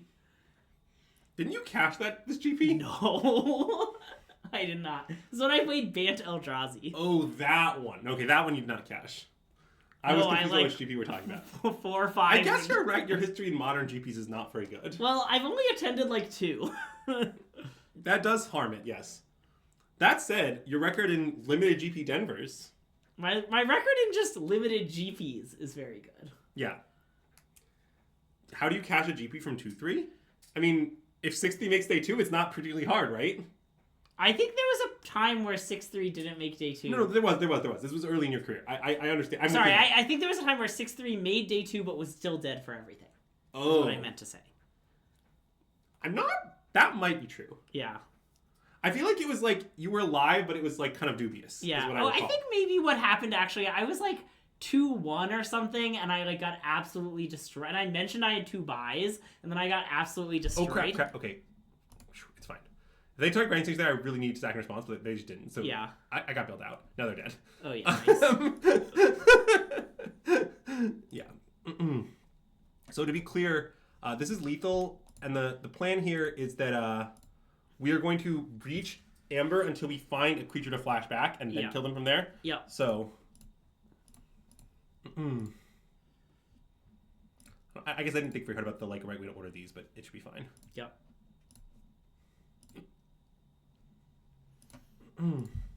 Look, Okay, the creature. that is a Tamio, yeah. So Tamio's a little worse than Emery because you do lose the cards in the yard, but I got a lot of cards in the yard. I think it should be fine. Yeah, I mean, you could just wait if you wanted, but...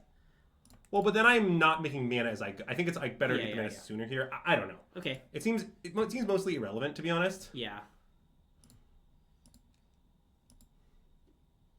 You clicked on the card. Yeah. Classic me, to be honest. This deck is so sick. Wish it wasn't this busted. Yeah. Yeah, that is the biggest problem with it for sure, is that it's too good. Yeah. Okay. Yeah. See, one of the sections in my guide that's coming on our Patreon soon is the minimum combo requirements in all situations. Ooh, nice. Which would inform you that, of course, Breach Grinding Station any 0 with a blue man untapped is always a kill. Nice.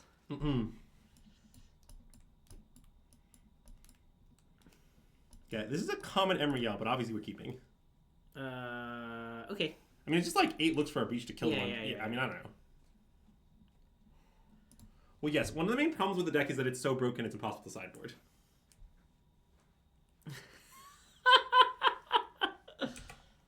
Yeah. I mean, Opal does seem pretty broken at the moment to me, but...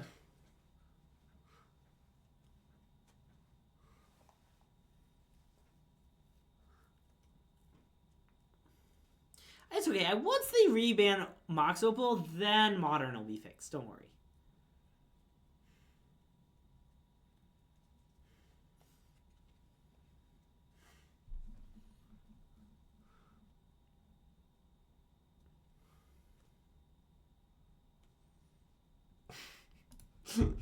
Yeah, I mean, I do somewhat agree with the claim that Modern has some deeper issues, but yeah. Also, I'm not really that sure the problem is Underworld Breach. I mean, again, I think it's an important fact that, like, although this deck existed for a long time without Mox Opal, it just wasn't that good. Okay, so this is Eldrazi, that's fine. Yeah. This does mean we might need to not play Mulligan 1 2, but that is what it is.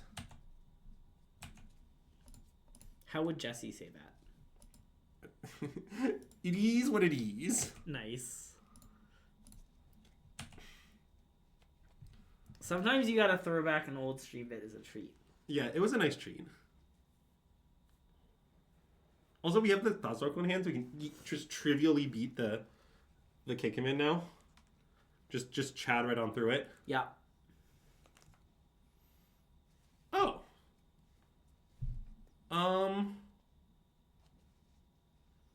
Oh, the answer, Nora, is I missed the real Preem Devour.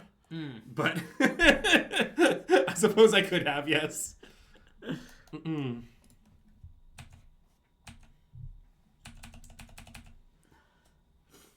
Wow, is that a real rule? Because that's really funny.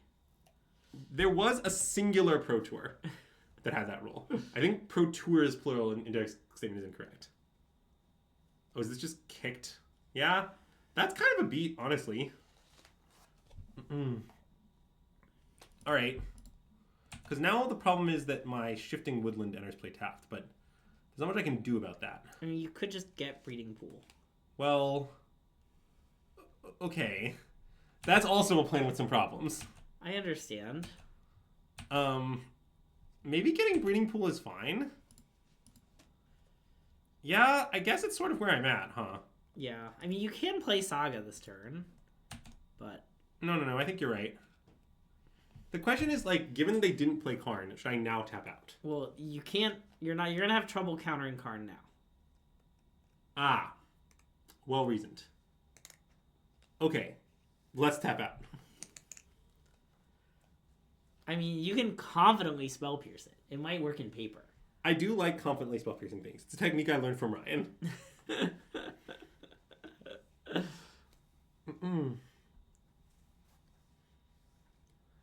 don't really agree with that. I feel like as Affinity, I kept a lot of bad Mox Opal hands.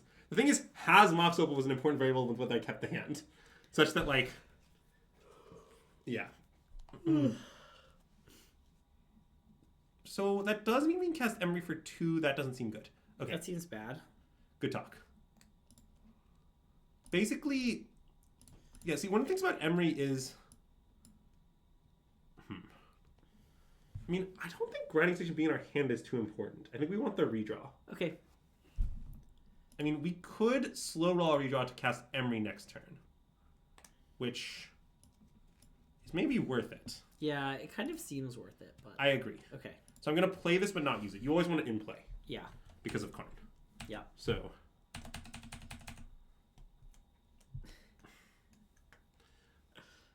And I had some snarky comment to make, but I forgot. I've lost it in the sauce. Is it like marinating in the sauce? So that when you get it out of the sauce, it's going to be much snappier and wittier? Yeah, I hope so. Okay.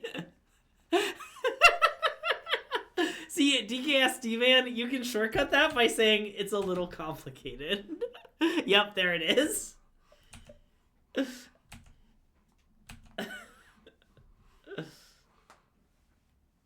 Casting spells is good. Wow, that's some good wisdom from us. Yeah. People often ask me, hey Andrew, is casting spells good? And I tell them, yeah, what do you mean? Of course it's good.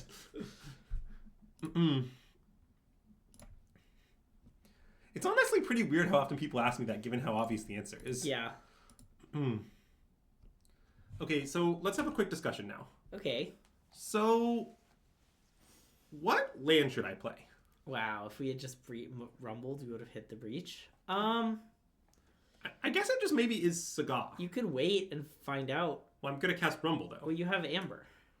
But I need to leave blue up for Spell Pierce afterwards. Oh, sure. I mean, you don't really, but I guess they would K command for all their mana.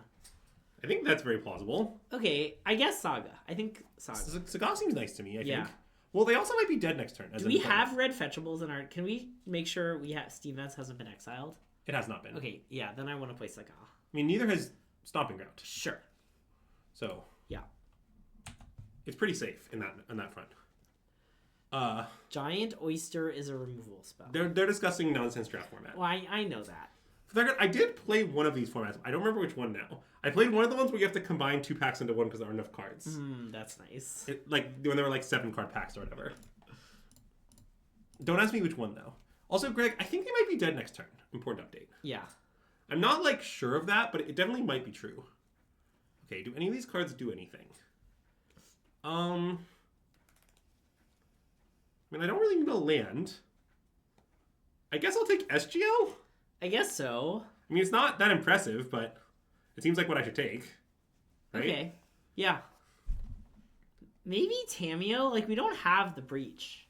No, we can Woodlands into Breach, though. Oh, Woodlands into Breach. I suspect they're the next turn. Yeah. Okay. Which also means we want the Tamiyo in the yard, kind of. I mean, I guess we have to force it either way. Okay. But are we actually going to get... Well, the problem is that it's an issue of timing is really the problem. The problem is that it was very awkward for us to arrange. The Moto lag really got you if you were hoping for the Amulet stream. Yeah, so will we do it late? I don't know. Yeah, maybe though. I think it is live to happen, but not that likely. How often do you SGL your Thassa's to play around Surgical? Or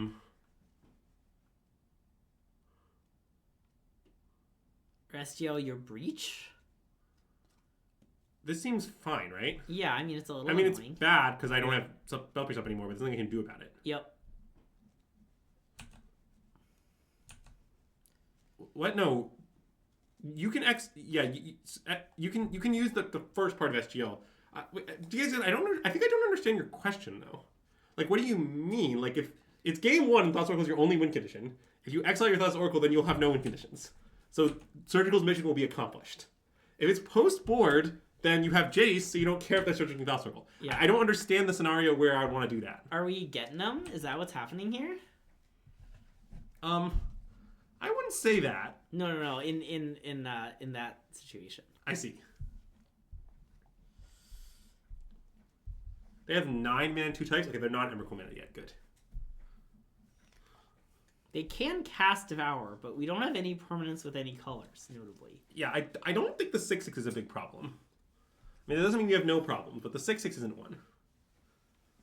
You know, as the classic saying goes, I have 99 problems, but a 6/6 ain't one.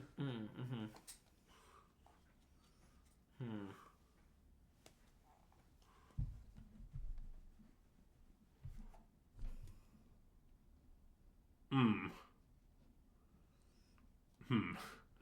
All right, that's bad. Not much I can do about it, though. Yeah. Yeah, I mean, that probably just kills us, I imagine, to be honest. Because we're just going to get Emrakul. Yeah. Well, I mean, I think maybe I should have played around the K return by but I guess I'm not sure how you should have... it's kind of hard to do if I want the Emery in play, which I do. Yeah.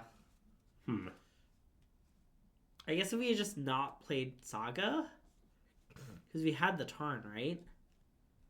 Well, but I have to spend...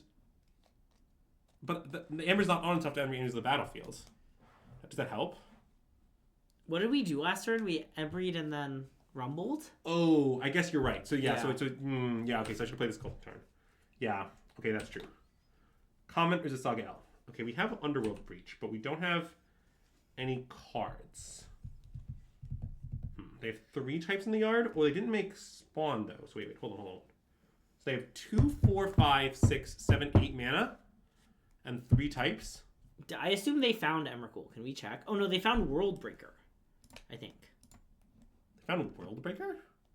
Yes, they found Worldbreaker. Okay, so these 2 cards are what they had. Also, they squad 3 top 4 to the bottom. Okay, so they also topped at least one thing. Yeah. I guess what they found is actually not that informative, it turns out.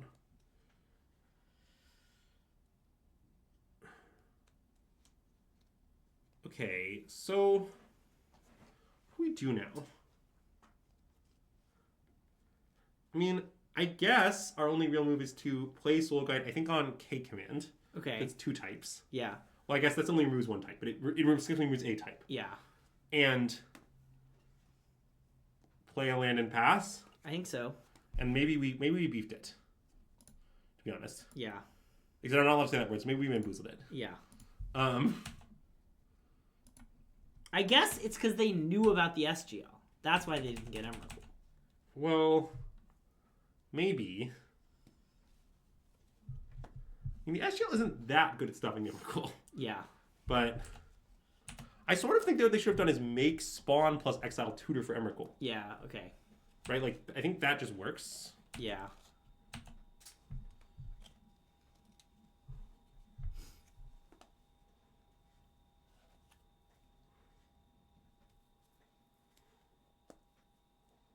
Yeah, I'm with you saying that. I think what they did not make sense. But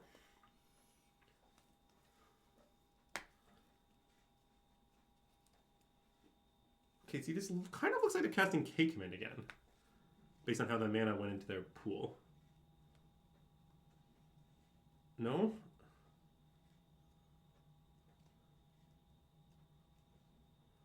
Okay, no, it is Worldbreaker. Sure. What is getting world broken? My Saga or something? No, Shifting Woodland. Okay, Shifting Woodland is gone. Yep.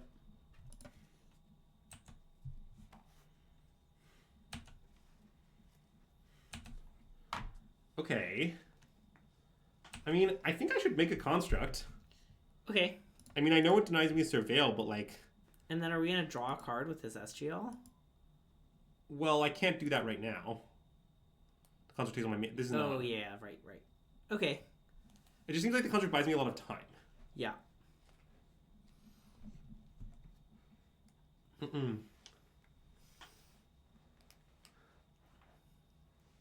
It's okay. I'm writing the Elrazi guide on Patreon. It'll just say Elrazi smash in all caps. I thought you were going to, like, just make some burbling noises. Never sideboard.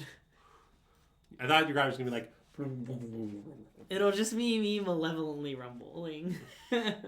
I do like the idea of Greg putting an Eldrazi guy that's just a video, a like 30-second video of him shaking the table. Yeah, I mean that.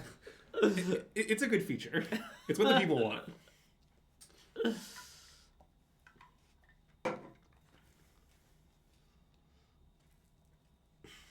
Yeah, the bot is a bit on the fritz today, it appears. Yeah. I'm not sure why.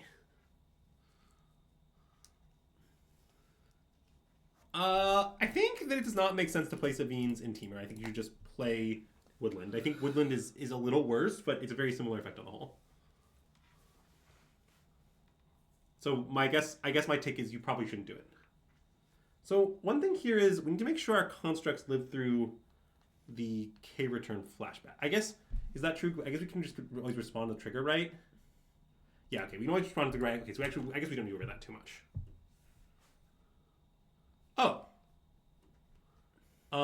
They're dead. Wow. Wow, this deck is so broken. Yeah, that's just true, right? I think so. You're finding Opal. Yeah. I also have Spellpier's backup as well, and the Thoracle's in my hand, so like just nothing matters. Oh man, you love to see it. Anyone else love to see it? I mean, it sort of reminds me of playing Phoenix in the sense that like often you're playing Phoenix and you're like fighting hard at a scrappy game, and then you just like draw Treasure Cruise and start cackling maniacally and they die. Mm-hmm. The Breach experience is kind of like that. Yeah. I guess Opal is right? No, I think Opal's right. I like that it's a mana of any color. Uh-huh. Any one. Like, if you name a color, it could be that color. Anyways, I'll play a land. Cope. I guess I should... This is a spot where I think the right play is to float mana, play station, grind my Opal, then play Breach. Should we fetchable? Sure, yeah. We should check. Wait, actually, I don't think we have one, do we? Wait, I think we do. Oh, Sonic Guard. Nice, okay. Sure. Go to 3. So now I'm going to play this. Yep. And the reason I'm doing this is it means that my first action after Breach resolves can be immediately flashbacking the Mox Opal. Okay, yeah. Which is kind of the optimal way to do it. Because you don't want there to be a moment where like the Breach is resolved and you aren't instantly flashing back something. You want your first action to be flashing back something. Yeah. That's the point.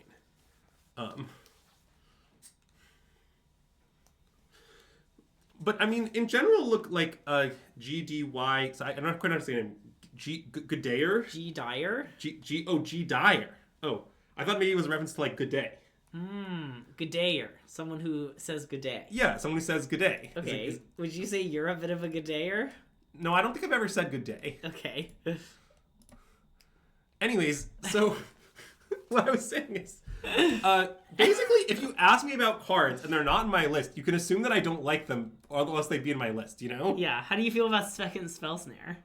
Okay, fine. That one I do like, but it's not on my list. We got him! The vast majority of cards are either in my list or I don't like them.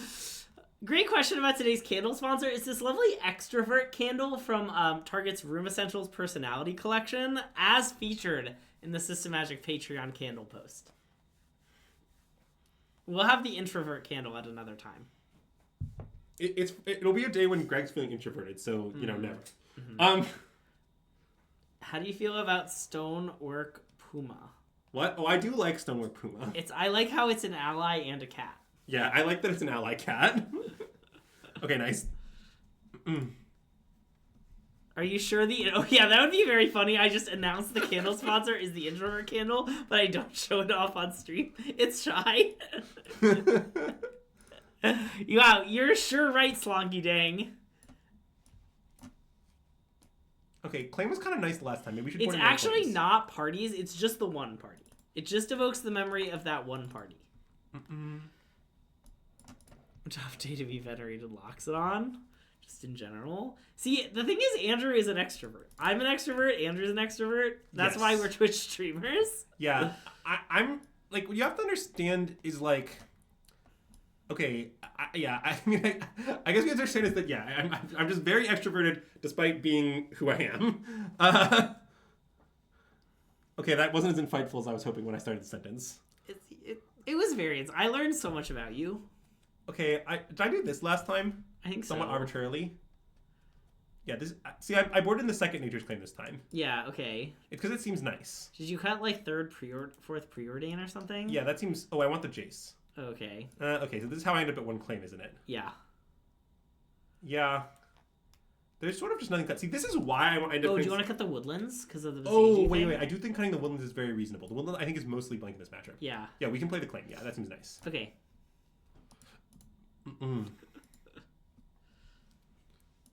So, wait. Okay, I was going to say something about this. Okay, so here's a set of phrases that I have used to describe me before.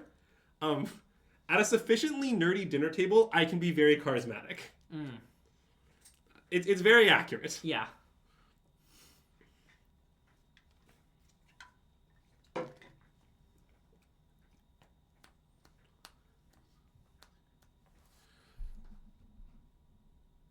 Mulligan.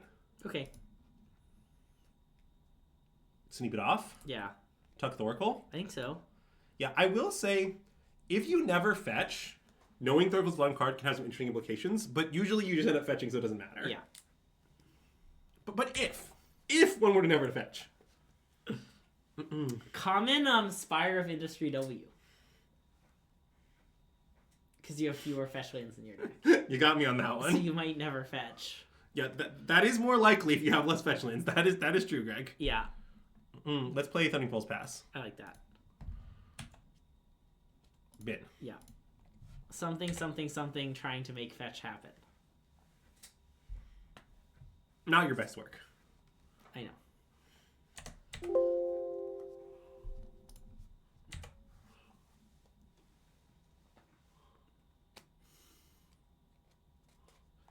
You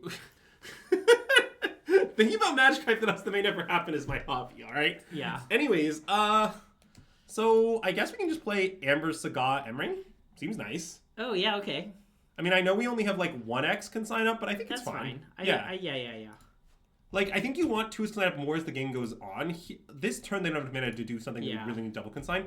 And I mean, I guess we're opening up lines where they like kill our Emery, then get to cast their thing, but I think it's too good. Yeah, and like with their mana, casting Karn and another spell is hard. Yes. Like maybe if they had like Dismember plus Soul Land or something, but okay, fine, good beats. Yeah. What are the implications of these limit on? Oh, well, it's just nice. Okay.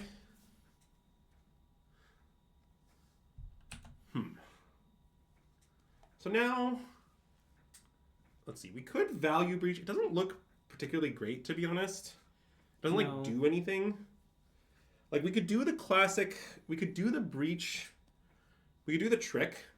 We could do the breach, consign your own breach trick, but I don't think it's that exciting. No, I mean we need to do, because don't forget you have to do it your end step and their end step. Well, I mean we could just do it to kind of get one more consign, but I don't really want to do that. I think I just want to buy back Bobble and Scry essentially. Yeah. Okay.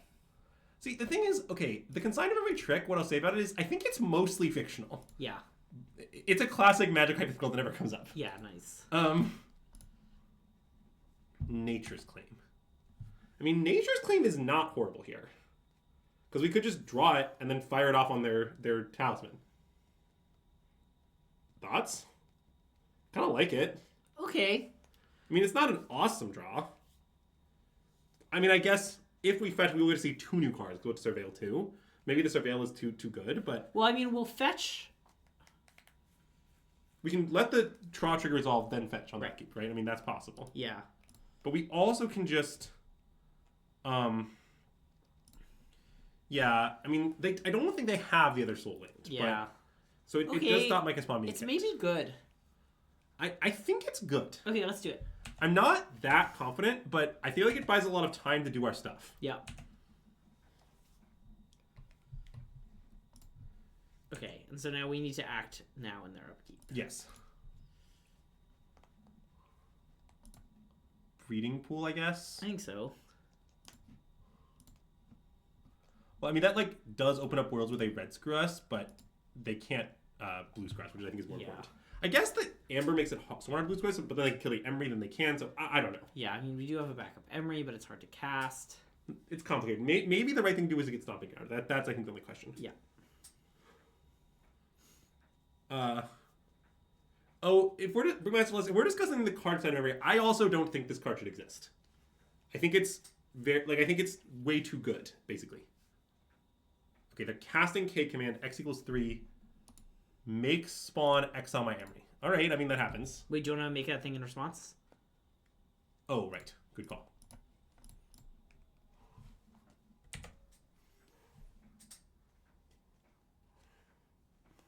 mean, definitely them doing that is kind of scary. Yeah.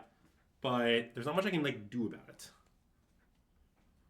I guess notably, we could try to go off next turn with decent odds of success. But we'll get to that. What did they take off Rumble? Sorry, I didn't see.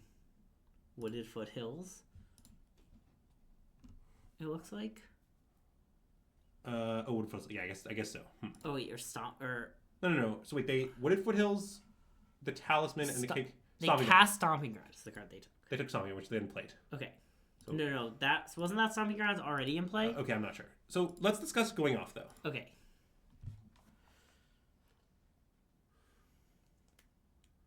So, if we go off this turn, the loop we have available is the our other enemy's exiled. That's a beat. What's exiled? Our other Emery. Oh, right.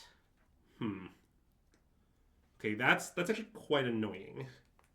Because if it wasn't exiled, we'd be talking. So I guess as is, our breach doesn't really like do anything. Okay, in that case, it's fine. I think what we should do is just make a construct, play Emery, and probably exile the graveyard. Okay. Because otherwise, I think they might cast Emrakul. Right? Yeah. Sorcery, instant, type 1, 2, 3, 4, 5, 6 types. Yeah, okay, yeah. Okay, but I think the construct's still good. Okay. It seems like we might be on the construct beatdown plan. Mox Opal, I think. Yeah. And then I'll play Urza Saga, I guess. Whatever. Yeah. Play Emery. Play SGL, exiling some biz. Karn, perhaps. Sure. And then attack for 5, and then exile their yard. I mean, we're kind of getting with the constructs again, to be honest. As we do once a stream. Once a stream! Okay, now exile each opponent's graveyard. Cool. I mean, we say this, but we're just gonna top deck Grinding Station. Or like Malevolent Rumble. Yeah, I mean, Malevolent Rumble would be lethal-ish here. Yeah. But there's also Grinding Station in the yard. I guess they are dead next turn. Because of Emery milling over their station. Oh, Emery milled over Grinding Station. Yeah. Nice. Wait, oh crap, did I miss lethal? Wait, I didn't notice that happened. I might have missed lethal last turn. But it's okay. We got another turn. And they're dead. Yep. Okay. Yeah, I think I just missed it.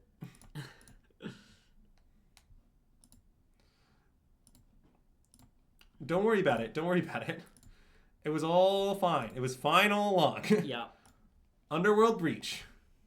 I will cast Grinding Station, please. Okay. Yeah. Classic My Griot is cut off angle, Evan, yeah.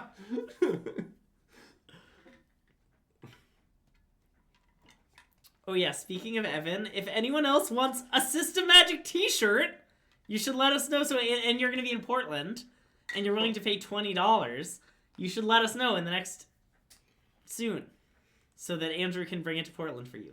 Some sizes are almost out. Yeah, we have some shirts left, but we can't guarantee we have your size. But Yeah. also we might. Yeah. Okay, well, this is a classic hand of... This hand has some problems, but I think it maybe is a keep. I mean, it's not great. So we're gonna oh god. Well, I mean, okay, let's just let's talk about this hand matchup by matchup. Yeah.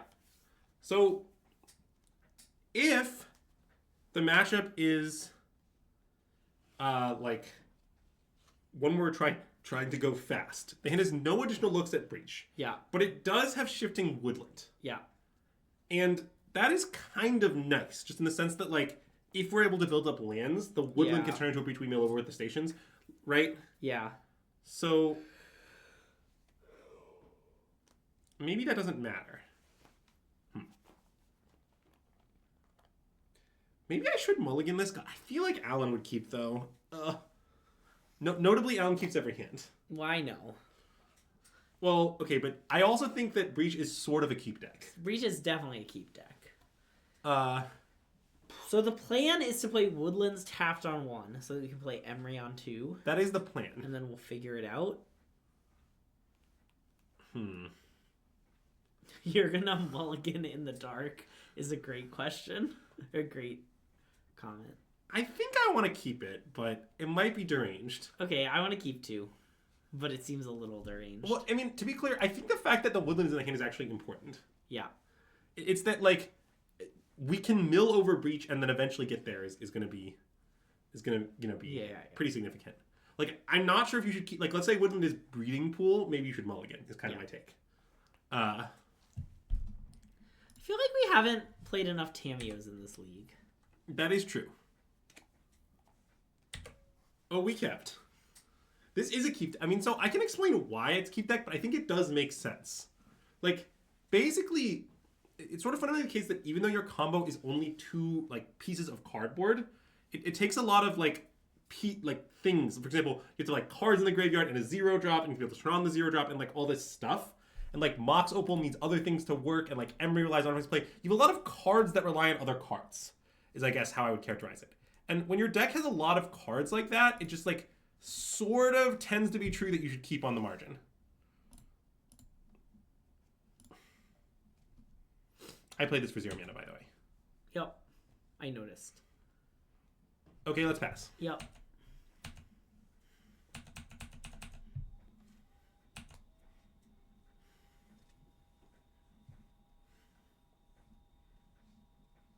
I don't think this hand is a sneak. I think it's pretty bad, but I think you probably should keep it.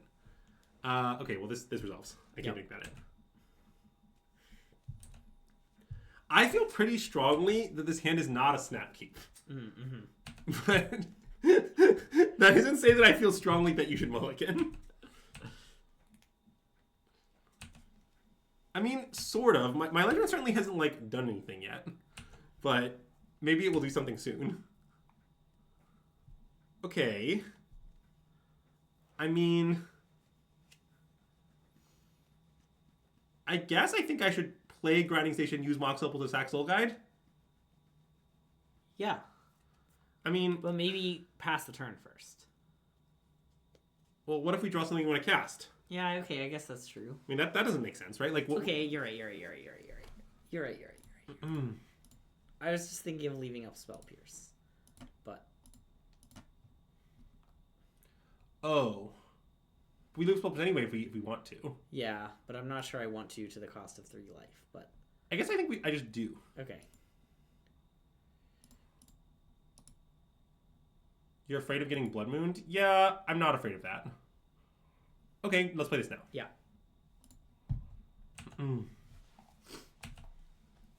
I'm not really sure to say beyond I'm not afraid of that. I mean, like, let's say they Blood Moon us, right? It's like, we'll turn back on our stuff soon enough, right? Like, Yeah. it's not going to be some, like, game-ending beat.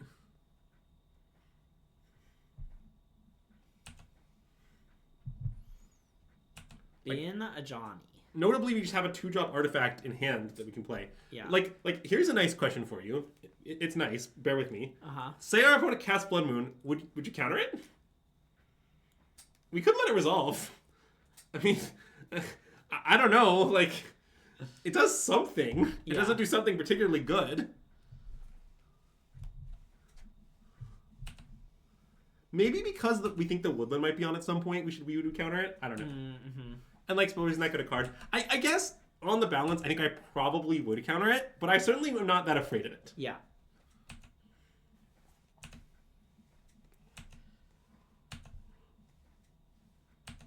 Okay, let's go get a nice Surveil land. Nice. Specifically, the Hedge Maze. Well, yeah, Thundering Falls is not a nice Surveil land. Well, yeah, it's also because I want to hedge our bets.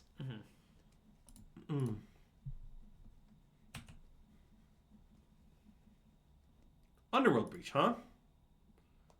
Okay, so they're dead with Spell Pierce backup?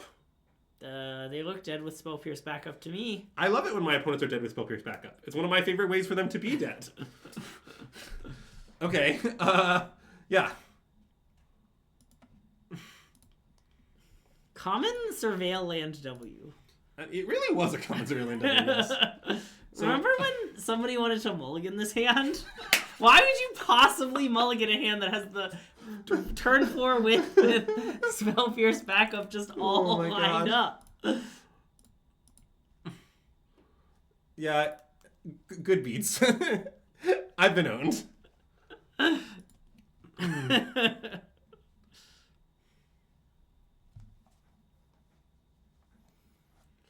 Okay. Oh yeah, teach that a Johnny a lesson for next game.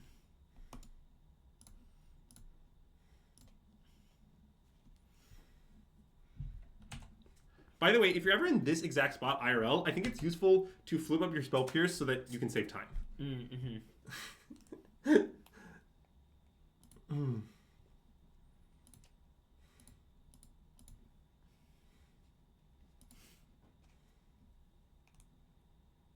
Okay.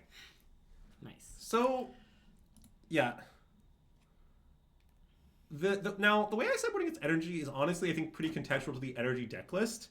So it's going to be a little bit hard to do it in the dark. Don't worry, I'll talk a little bit about how I think you should sideboard depending on their list in my guide. Nice. But basically, the problem is I think there's a lot of stuff that depends on a lot of small stuff. So, for example, the more surgicals they have, I think the less emeries you want, broadly speaking. And I also think that the more, like, enchantment hate they have, the more enchantment answers you want. That one's pretty straightforward. Yep. I think kind of the stock assumed list, I think, has about 3 stonies, maybe like 2 point something. Okay. But it's like, if they have 3, I might want all 3 of my answers. If they have 2, you know, so I'm going to board in all 3, but I think it's kind of list dependent. Yeah, okay. So then, this has been a recent change in how I've been sideboarding. Lately, I've been experimenting with having these cards in to counter their instants that are interaction. Okay. I think it's maybe right. I'm not that sure, though. I've been like trimming an emery or so. Let's see, what else have I been trimming? A grinding station seems fine. A mox. Let's see, what else? Oh, the Aether Spell definitely goes. I think the SGL stays. What else was I cutting before? Darth Dog, I think the answer to your question is that no, we just wouldn't still play. Like, I would still go to, like, a draft once in a blue moon. I'd probably still go to pre-release for every set. But I think I just, like, wouldn't play that much if there were no competitive events. Oh, right. I was trimming some Urza Saga. I'm not sure this matchup is as extreme as the Mirror. We should cut all of them. But I also think it might be. I'm unsure. I mean, they have a lot of erases. Yeah. It's a lot about erases. Oh, yeah. Early access tomorrow! That's true. That's the best reason to be a Twitch streamer, is to play early access. Although, notably, I would get to play early access even if I weren't a Twitch streamer, because I am qualified for the Pro Tour, and all Pro Tour players get to play early access this time. Yeah, that's a good point.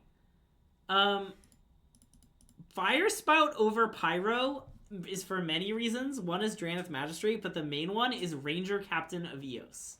Yeah, everybody has Ranger Captain of Eos. And if you're playing Energy and you don't have Ranger Captain of Eos, and you're playing the RC, you should play Ranger Captain of Eos. Well, like, okay, let me be clear about my position. I think if you play Energy with 4 Ranger Captain of Eos main, I think you are behind against Breach. If you play Energy with 0 Ranger Captain of Eos main, boy, do I have something to tell you about your Breach matchup. Yeah. That's kind of my stance. Oh, we're going to be drafting all of early access, don't worry. Wow, it's the natural enemy of Ragavan? It is somewhat natural enemy of Ragavan. I hope they're the natural enemy of Tamiyo, a removal spell. Anyways, yeah. What should I fetch? I guess, like... blue-red. I mean, it could be blue-green for the reason that I have Thundering Falls. I see that. Do you think that's not significant? I think it's a little significant. Okay, maybe it should be blue-green. I like blue-green. Okay.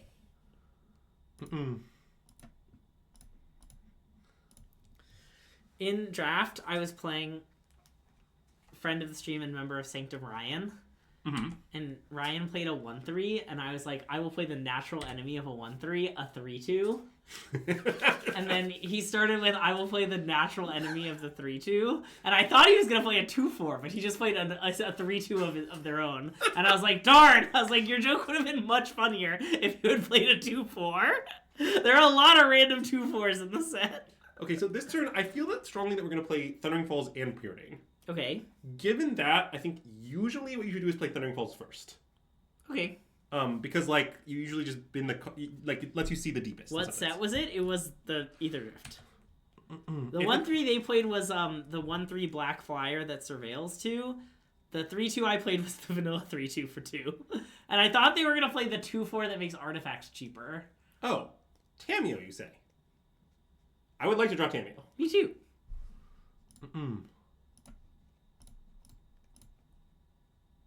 So I did waste this round now, but it's fine. Yeah, it's fine. Mox up the bottom, Tamiyo to the top. Cool. This was an insane play. Wait, you think I should word it the other way? Maybe I didn't think about it hard enough. Because you preordained first, I guess. Oh wait, did I reverse it? Wait, I might have been an insane play. Did I thank Jeffrey Silver for the subscription? I don't Thanks think for so. the subscription, Jeffrey Silver! 22 months, let's go! Wait, I'm worried it was an insane play, and Sam's right. I'm trying to think it through. I was a little surprised when you said this is how you're supposed to do it, but I didn't think about it too hard. Okay, I think it was wrong. Wait. Don't you want to block Ragavan? Oh, I'm sorry. Thank you, Greg. It's because I was too busy thinking about Preordain and Thundering Falls.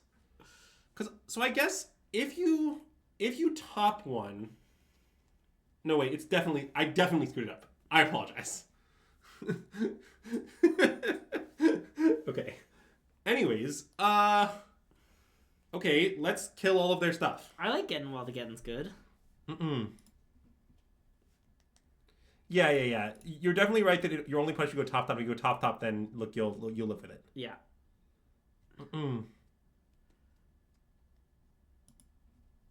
Which wolf? I mean, it's definitely Grazer is the actual enemy of Ragavan, but I don't know which wolf you're talking about. Wolf Glick? Young wolf.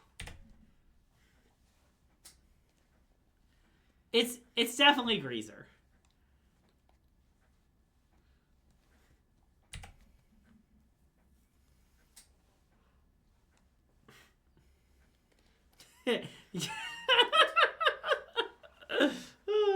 Wow, Emery? Okay, we're cooking. Let's just play Roxel and play all our various legends. Okay. I like having various legends in play.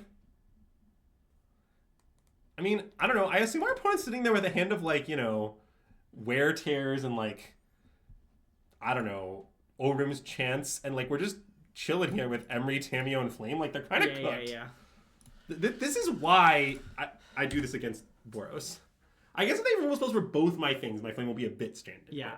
Brian Wells is, like, #1 lover of Arboreal Grazer ever. But you think they have Thalia? I guess Thalia would be kind of annoying if they had that. Yeah, because they could blink their Static Prison and then kill our Tamiyo. But... Yes, but they don't play very many of those. Like, they only play, like, 2 usually. Wolf Click being the enemy of Ragavan is nice lore.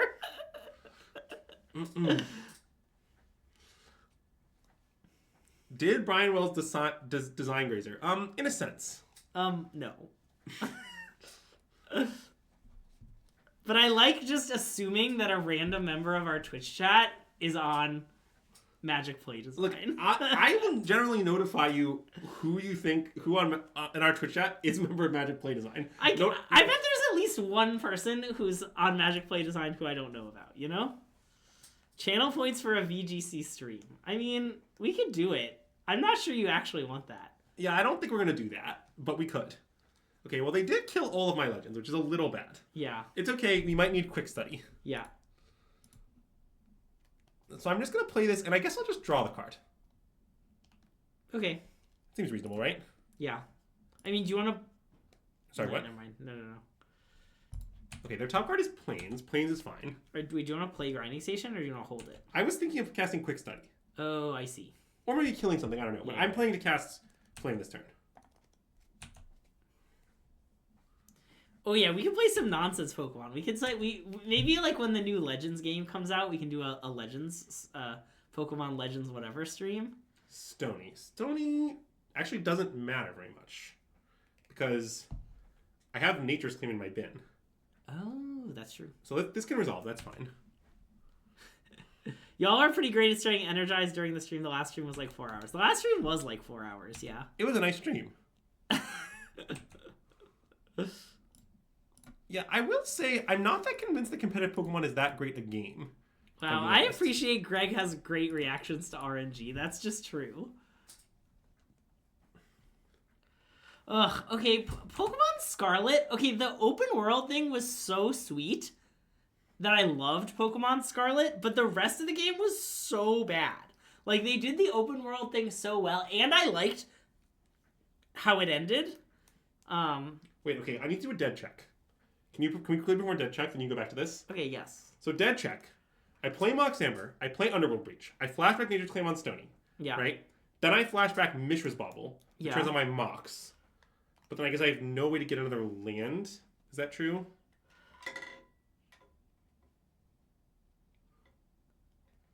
Yeah, I understand they're dead if they don't have silence, but I think with the silence they are alive. I mean, they are almost dead still. I mean, it's possible. I could also value Breach legitimately. So I could like play Breach, flashback Nature's Claim on Stony, flashback Mishra's Bauble, flashback a creature to cast out the Mox Bauble, flashback my other creature. Wait, that sounds really good. Wait, flashback a creature to... Oh, I see. I think I should value Breach. Okay. The value Breach seems excellent. I think I'm just crushing them. Yeah.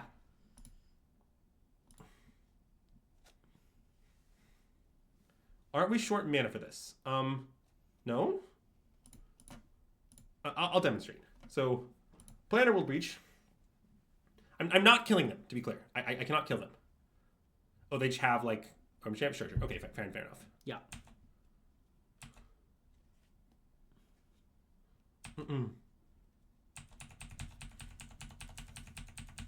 So, to be clear, the thing is, when I flashback the Mishra's Bauble, it turns on the 2 Moxen, or turns on the Mox Opal, and when I flashback the creature, it turns on the Mox Amber, which means I play the creature. Yeah. So,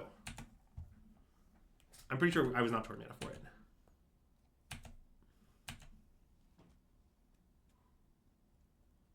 Okay, I'm gonna try to do the same thing.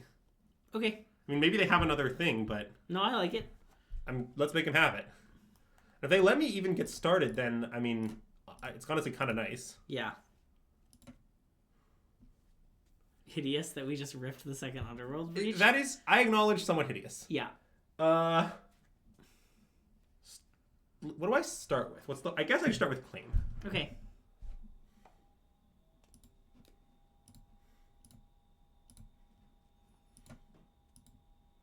To be clear, the only option to start with Bauble. I have to start with one of those two. Yeah.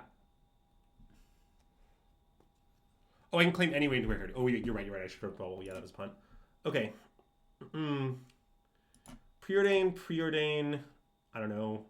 Other Breach, probably. Sure.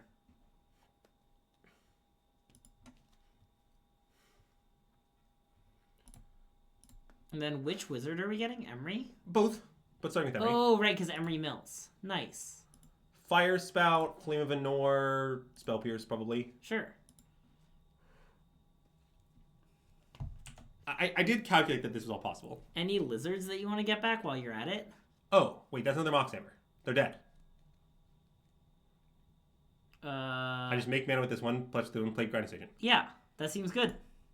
I was pretty sure when you started value breaching that somehow it was going to result in them dead, but I didn't know how, to be honest.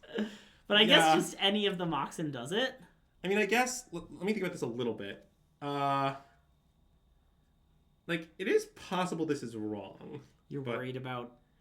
Well, I'm worried about a kill spell on Emery. Notably, if they kill Emery in response to this, I do just fizzle, I think. Because, oh no, I can then flashback my Emery. So I guess, okay, it's not that bad. Okay. Never mind. I was trying to figure out how big the punish was. I guess if they exile Emery, it's a little awkward. Yeah, but they can't do that in speed. Yeah. Their deck just isn't capable of that. So. It's modern. They're gonna like play Path to Exile or something. Okay, we got there. This and save targets. Sack this.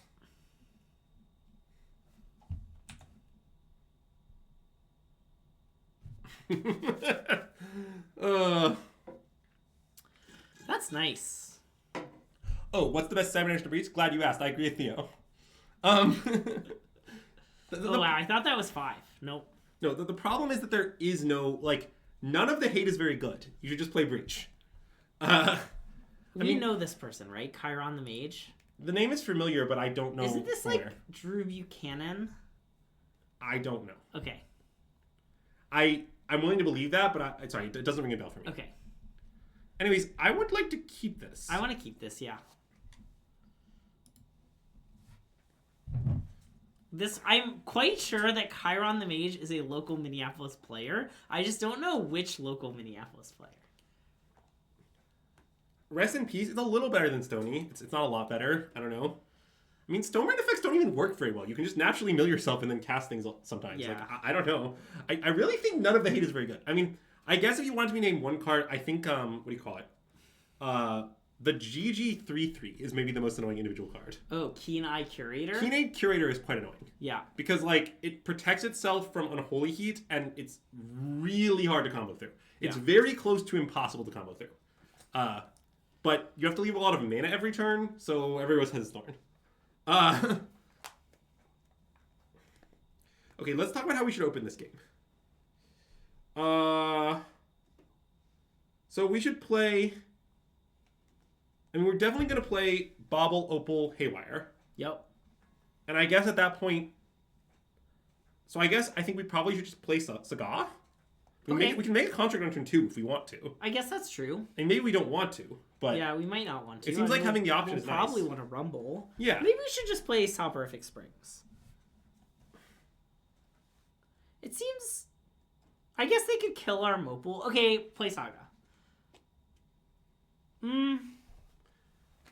I don't really see why. I kind of think the fast tutor is almost what we want anyway. Okay, you're right. It's kind of my stance. Okay. You're like, if we don't make construct, we shouldn't play it. My kind of response is, I don't know. I think if we don't make construct, we should maybe also still play. Okay, sure.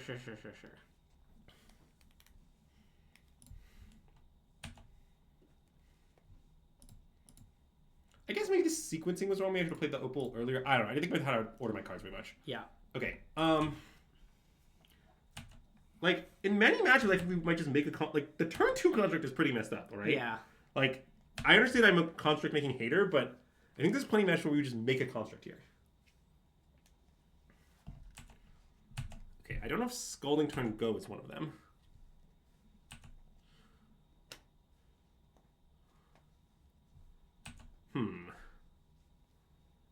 So now, I mean, if it's the mirror, we should not make a construct. If it's the mirror, we should do any other combination of two things. I mean, Rumble Tameo is going to be hard to get away from, I think. Rumble Tameo is going to be hard to get away from? Yeah.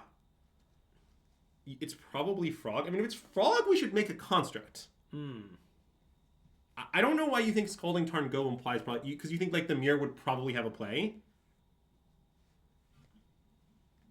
I mean, maybe we should make a construct because we think it's not that likely to be the mirror.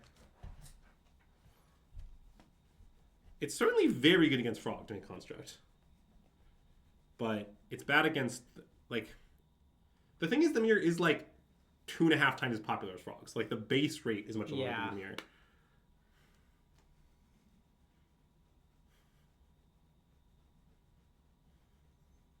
Okay, you can make a construct. I think the construct might be good here. Okay. I know that I famously said that this never happens, but on turn 2, I'm sort of into it. Yeah.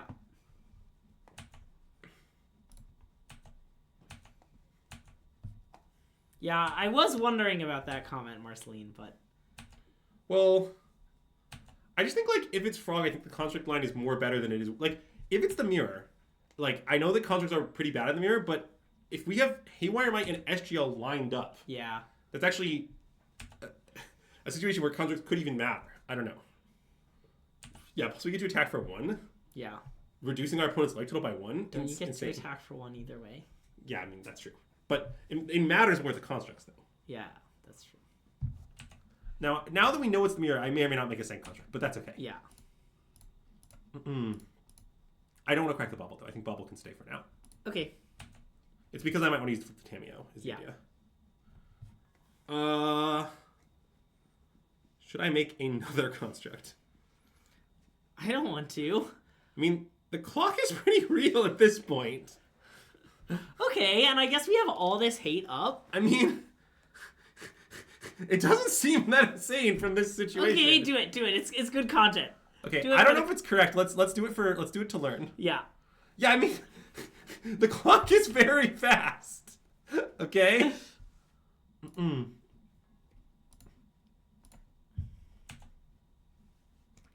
And then I'll shock so that we have up our Haywire Might. And we just attack for 7. I mean, they aren't dead next turn, like, if our opponent casts, anything they can block. Yeah. But I do like that we force like, whatever they make to chump block. Like, yeah. Even if it's, like, some vulnerable spawn, I mean, I care about the fact that this one dies. Yeah, like, it's relevant to our odds of death that this one has to die. something rectangle count something. I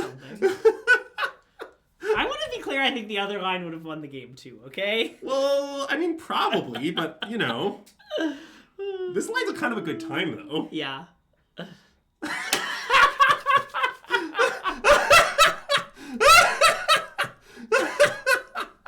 All right. So, now, Saga, you can retire undefeated. Okay, I will say, all we saw was preordained. Yeah, I'm pretty sure it's the mirror. Okay. I feel pretty strongly that the cards, the Temur colors preordained. Okay. Is just the mirror. Okay. I mean, I don't know. I mean, this could be wrong, but I have enough confidence that I want to board that way. Sure. And then we can reassess. Okay. Oh yeah, so something.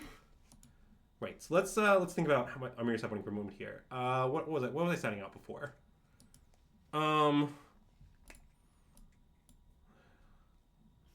Right. This is the hard spot again. See, yeah, in the mirror, I am sort of unsure of the relationship between, I guess, really these 3 cards. I think they're all sort of close. Yeah.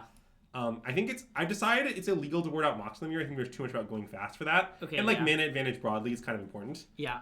So like, drive between these 2 cards is Preordain finds you ways to stop them comboing.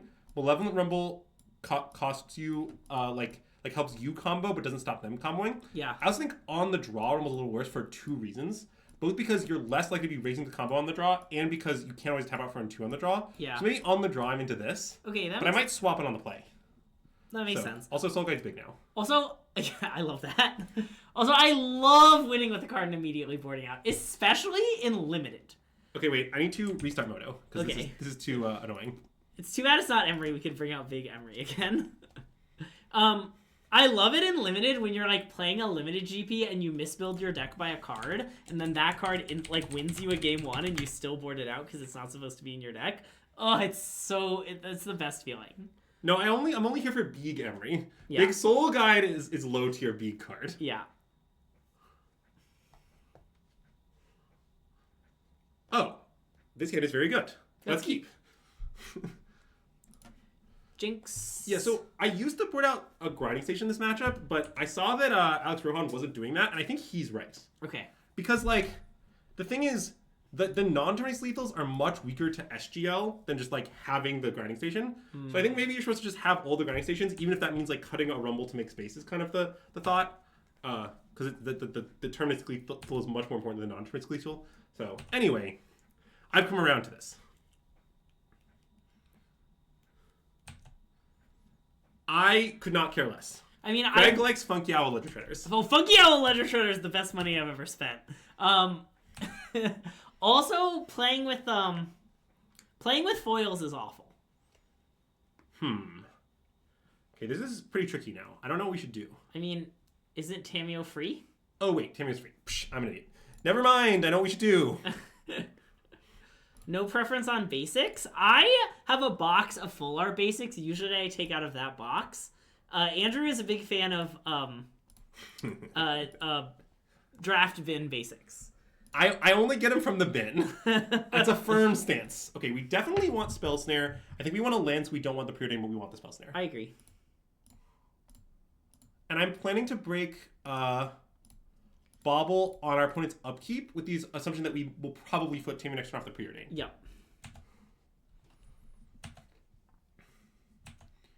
Now, notably, they do have Emery SGL here. Our opponent milled over SGL. Yep. But we can probably combo through it. It'll be fine. Yep. How confident am I that King Snare is correct? Not that confident, but I mean, I did it, so... You just want to full bin. I don't know, we have so many looks at the land, though.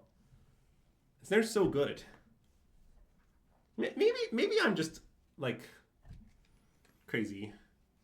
I guess let's say we were to rank all cards in my library. So what the best card we could draw is what? Maybe it is land? Or maybe it's like Swan Song? It's either land or Swan Song. Maybe it's Unholy Heat? I guess I think it's maybe like, I think the best cards are clearly land, Swan Song, Unholy Heat, Spell Snare in some order. Maybe Spell Snare is bottom of those, but that still is probably an above average card in my deck.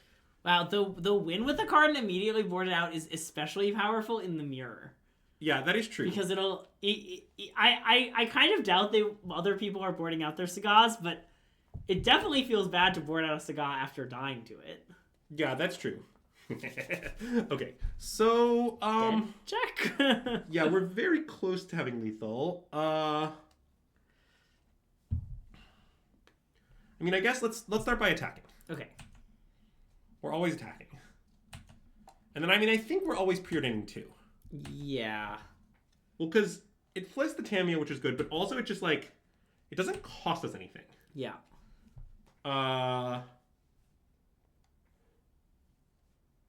See, I'm not that sure our opponent's actually dead this turn, because the SGL, I think, is pretty annoying. Yeah.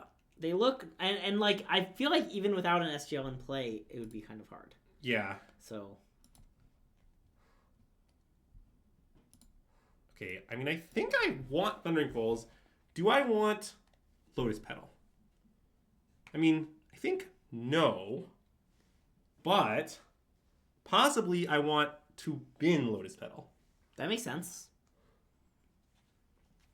I kind of like binning the Lotus Petal. Is that deranged? I think it seems ranged. Seems good. Okay.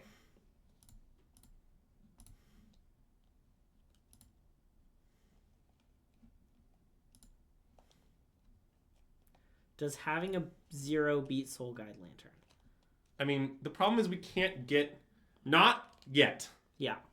I mean, it will. I mean, you can just, like, tap out to play Breach, and they immediately exile our graveyard, and then we don't go anywhere.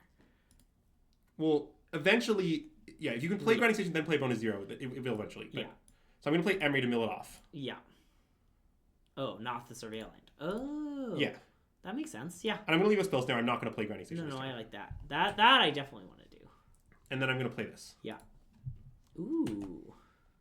Well, I think our Soul Guide is going to get Soul Guided. That can stay. Yeah. Oh, I meant the Swan Song to try and get it back with Tamiyo, but... Our opponent probably should not allow that. Oh, I see. They're just going to Soul Guide Lantern replay it this turn. That seems likely, yeah. Okay. And I guess, like, see, the weird part is, maybe I'm playing this game too much for the long game, but it's just, like, I sort of just can afford to. I don't know. Wait, like, I might be able to combo through SGL next turn, actually. Yeah. I'm very close to being able to do that. So let's see. I play Grinding Station. I play Underworld Breach. I'll think about this later. Yeah. I feel good when I should top the spells there. I feel like the main way I lose is getting comboed this turn. Yeah. I think if that doesn't happen, I'll win. You could also minus Tamiyo on a spell and force the action on the SGL. That is true. Although, what happens if they just, like, let me do it? Then you activate Emery and force more action on the SGL? I don't know. You need 2 Moxen and they can't stand in the yard. I mean, I have 2 Moxen and they're not in the yard. So, like...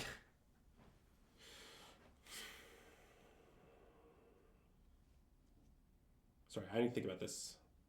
Because I think now I can beat everything. I think. I mean, I guess I can't be, like, some counter spells or, like, various things like that. But yeah. I mean, yeah, I have a way to get more cards in the yard after SGO goes off, though. Well, I mean, I guess, sort of. I have to... No, it's fine. I Grinding Station, sack my 0, then I Emery back the 0, then I sack it again. Emery is my way. Emery is a way. So, that's no problem. Yeah, the line is I just play Grinding Station, I play Underworld Breach, and then I go to flashback an artifact, and then I should hold control in response to that active Grinding Station, sacking the artifact card. Right? That just works. I think so, right? Am I crazy?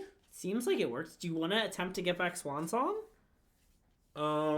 Yeah. Attempting to get back Swan Song seems good. To bait them? Yeah. You also might get a Swan Song? I also might get a Swan Song.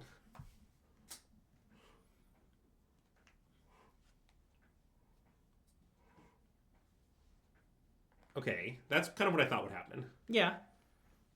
All right, so now I'm going to play Grinding Station. Okay.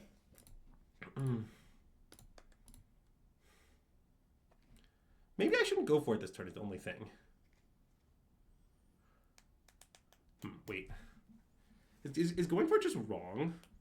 You want to, like, play Grinding Station, play Heat? Play Grinding Station, play Heat, yeah, is the other line. And I guess I can try to Emery back my SGL and presumably get stopped. But, like, then I'm sort of, it's all rolled up for next turn. That maybe seems good. I think I should maybe chill. So that case, yeah, I think I should just not go for it. I think I don't want to, like, lose the interaction. Okay, yeah. So let's target SGL. Yep. This is essentially coming to not going off this turn, but it's fine. With Swan Song and Spellstar in hand, I feel pretty safe about that. Yes, indeed. Okay. Sure. So that happens. And I guess I don't want to, or I guess I do want to play Station. It's a little awkward. Do you want to pass the second main? Sure, yeah.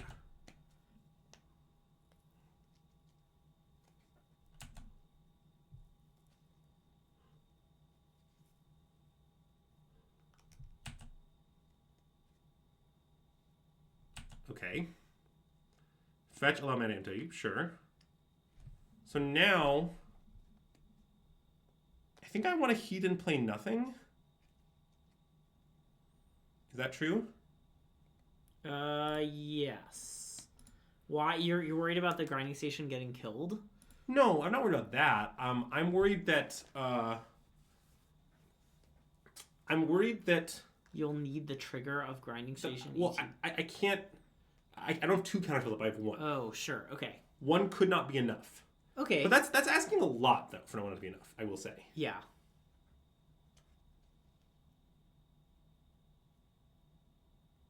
I think it'll be okay. No, wait. It seems not that okay. But see, I'm a little worried that our opponent can, like, just find Haywire Might, and then we have some problems.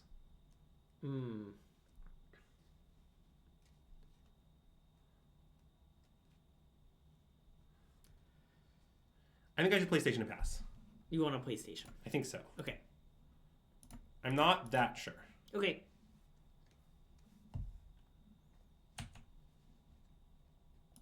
Well, yeah.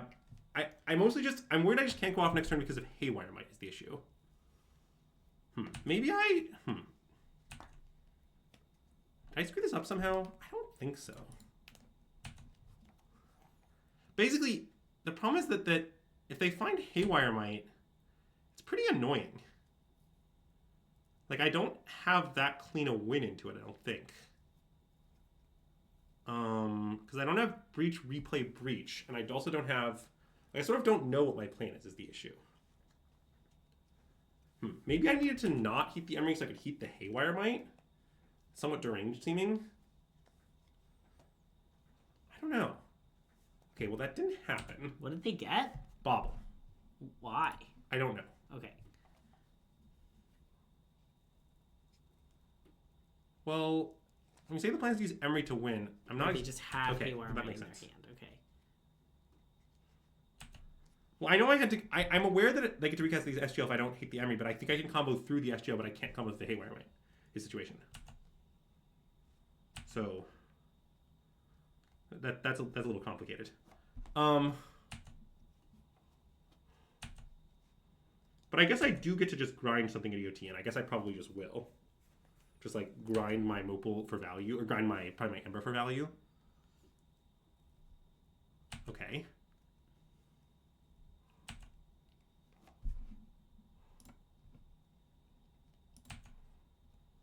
I can't grind. I mean, I can. I understand that I let them Haywire my grinding station when I do.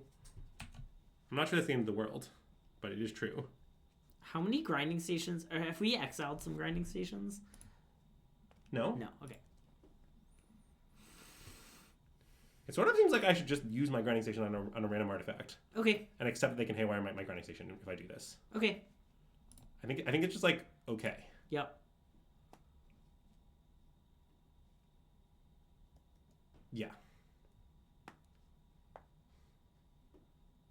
I don't think I should sack station to station. I just think it's just okay if they exile a grinding station. Like, that's my take. Like, you guys are just very worried about this thing happening. I'm not worried about it. They can do it. It's fine. I did also happen to another one, but I feel strongly that it's just not an issue. Yeah, they don't even want to do it, and well, I guess now they milled over one. I guess it makes no sense. But okay, haywire. Okay, that is very good. Let's I guess I want Amber back first of all. I need the mana. I think. Sure. So I know that means I can't re-haywire it this turn, but it's okay. Okay. Yeah. And I'm just gonna kill Urza Saga, I think. Okay. The Breach Mirror is very complex, yes. Yes. I mean, I still think I might have screwed up this game. I'm not sure. I think I was maybe supposed to win earlier, but I don't know. I made a lot of potentially poor decisions.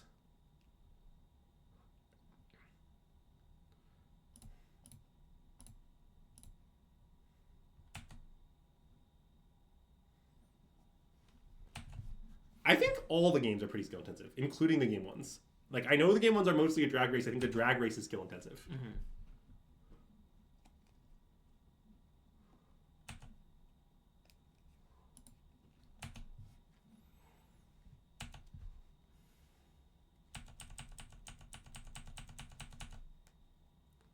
And then if they do nothing, I might crack the clue at this point. Yeah. I could also grind something as well, if desired. Although possibly it's better to wait for my turn to do that, but anyway, we'll figure that out. Sack the clue real quick, grind it. Oh yeah, I do like sack the clue real quick, grind it. That's a classic line.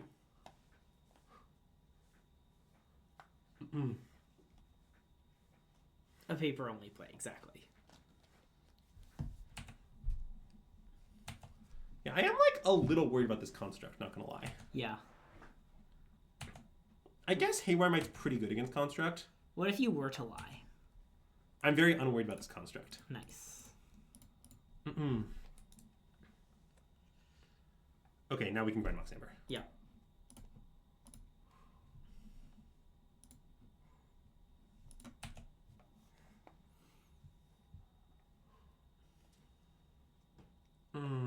Okay, let's get back Haywire Might. Oh yeah, Odawara Soaring City should have flying.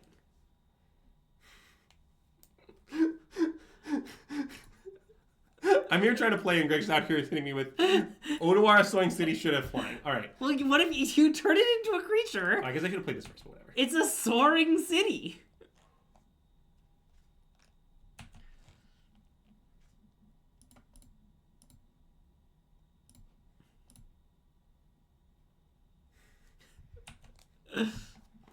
Okay, so now I can eternally like chump and then exile or whatever, which seems good. And I'll just play my Stomping Ground tapped. I think it's fine. Okay, I agree.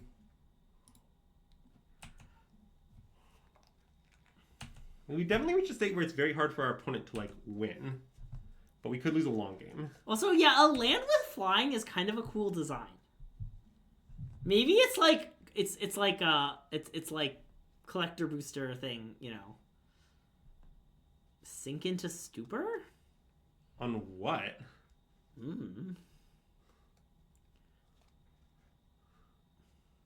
Oh, is this Flame of Anor? It's quick studies? That was being cast? I'll let quick study resolve, I think. Oh, they're killing Emery? Oh, maybe I don't want to let kill Emery resolve. Emery seems like a pretty good game piece here. I kind of just want to Swan Song it. Okay. I know it gives them a Swan, but I think it'll be fine. I'm not too worried about the Swan. Greg, you look pretty worried about the Swan. That's why I brought it up. If you have 3 Sink into Stupor? Yeah, it's totally insane. That's so many Sink into Stupor. I think it's not that clear whether it's even better than Odawara. Because, so, the difference is you can flashback Sync, but Odawara you can find off Rumble. So there's effects pushing in both directions. It's like it's not straightforward. Oh, they attacked with their Might. Okay, I propose we block Might. Okay. Might can't kill Might, they say. I mean, I don't know. I didn't expect the just attack with Might line. Although this life gain is pretty nice. Yeah.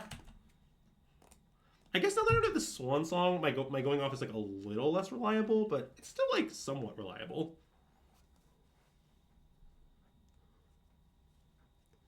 We can like go off and start. We can like go off and start with Rumble or something. Maybe the line. Okay. Well, I'll try to counter. I guess I did leave myself dead to this, huh? By blocking. Double breach, yeah. Well, or to like breach Swan Song. Oh, sure.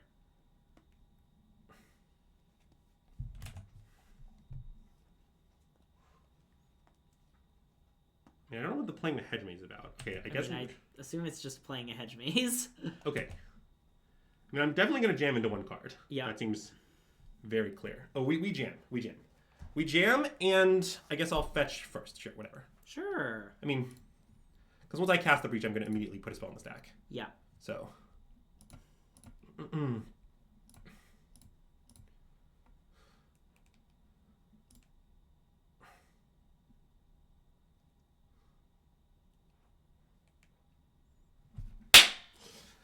Oh, that was a well-played game. Woo! Oh, man. I hope you enjoyed that, Mir, because that was some... I mean, game 1 was pretty stupid, but Yeah, game 2, that was a nice game. That was nice. That was a nice 0-1 into 4-1. Yes, yes. And so, all right. So this is the breach list that I'm pretty sure I'm going to play at the tournament. Let me bring it back up. Yeah, it's pretty stock, to be honest. I don't think my list is that creative. I think there's a couple nice touches in the deck. But I basically think this deck is totally broken. I think you should definitely play it. I talked about the songs at the beginning. You can go back and watch it if you want, Sean, but I think it's right. Yeah. I'm confident I'm going to do it. Yeah. So anyways, yeah, basically, yeah, I think this deck's really good. If you want to learn if you want me to hear me talk about the deck a lot, talk about how to play it in a lot of various scenarios, and talk about kind of the general approach to our list and how to sideboard in every matchup, there'll be stuff on our Patreon about this within the next 24 hours. Subscribe to our Patreon, or if you just want to give back to the stream, you can also subscribe to our Patreon. Or if you want to see me excitedly open the box that contained this candle, you can also subscribe to our Patreon. So many good reasons to subscribe to Patreon. But no, Dom, you can't play 61 in this deck. So I ask you what the best card in your deck is, you know the answer. It's Underworld Breach, okay? Yeah. Anyways, yeah, I'm gonna play 3 Emery, I'm pretty sure, but it's definitely the thing I'm least confident about. 4 Emery might be right. There's a chance I audible the 4th Emery like hours before the tournament, but I don't think I will. Yeah. Anyways. Wow, are pictures of the candle graveyard going to be posted to Patreon? Here, we'll do a quick little glance, you know? This is deranged. Like, look at all those candles. Yeah, there's just some candles kind of biased. Also a Charmeleon. Anyways. Most of those candles aren't dead. Most of them are alive, so that we can switch to them. But, you know, you did not expect that. Why? Well, I don't know what you expected. It's just all candles next to us. Okay, chat. Let's talk. I know everyone's excited about the RC. Blah, blah, blah, blah, blah, the RC. But you know what's really exciting? Ether Drift Early Access! It's tomorrow. It's in 12 hours and a bit. In 12 hours and a bit, Andrew and I will be streaming Ether Drift Early Access. It's the best stream of the year. Yeah, I mean, I think it should be a good, well, probably of the quarter, but yeah, Sure. I mean, I think it's a good way for me to de-stress before the RC and also do a little bit of PT prep, and we are famously playing this format in like 2.5 weeks of the Pro Tour. No stress. Yeah. So... Yeah, and if there's ever a stream you're going to watch, it should be Early Access. You can also ask us Modern questions. We'll answer them. Yes. I promise that I'll still be thinking about Modern a lot, so if you have Modern questions, you can show up and ask me them in the chat while we're drafting, and I will answer them. Yeah. I will, in fact, I might even give you a good answer. Depends on the question. I might give you a bad answer. Nice. I'm glad that's a good cop, bad cop. Yeah, we got to balance our range, you know? Yes. So tune in tomorrow for Early Access. Yeah, good luck at the RC. If you want a shirt, tell Andrew, subscribe to Patreon, comment in the YouTube comments below some vibes. What Patreon level to melt the candle graveyard into one big candle. Yeah. I don't know CFT's opinions on Elrazi. I mean, CFT has like, I think, an Eldrazi that I think is maybe slightly better than stock. Look, I will freaking on record, I think Eldrazi might be the second best deck. Yeah. But I think the gap between Eldrazi and Breach is large. I think you should play Breach and it's just not very interesting. Wow, so many people are doing set reviews. We're not going to rate anyone doing a set review. Wow. Rude, Greg. Who do you want to rate? Do we know this person? No, but you can rate them. We can just rate them, I think. That's fine. They're like the only person, or this person? We can read this person. Okay. Let's read Dirt Nymph. That's fine. Who's doing some drafting. It looks like they're drafting March of the Machines. And look at that deck. It's Sultai Grinds. Wow, it is Sultai Grinds. It looks like they've drafted the best deck in the format. I do love Sultai Grinds. Nice. So enjoy that stream. If you're watching on YouTube, be sure to like the video. It really helps us a lot if you like the video. Subscribe to the channel and let us know in the comments below what you like to play in Breach. Thanks for tuning in, and SystemMagic out!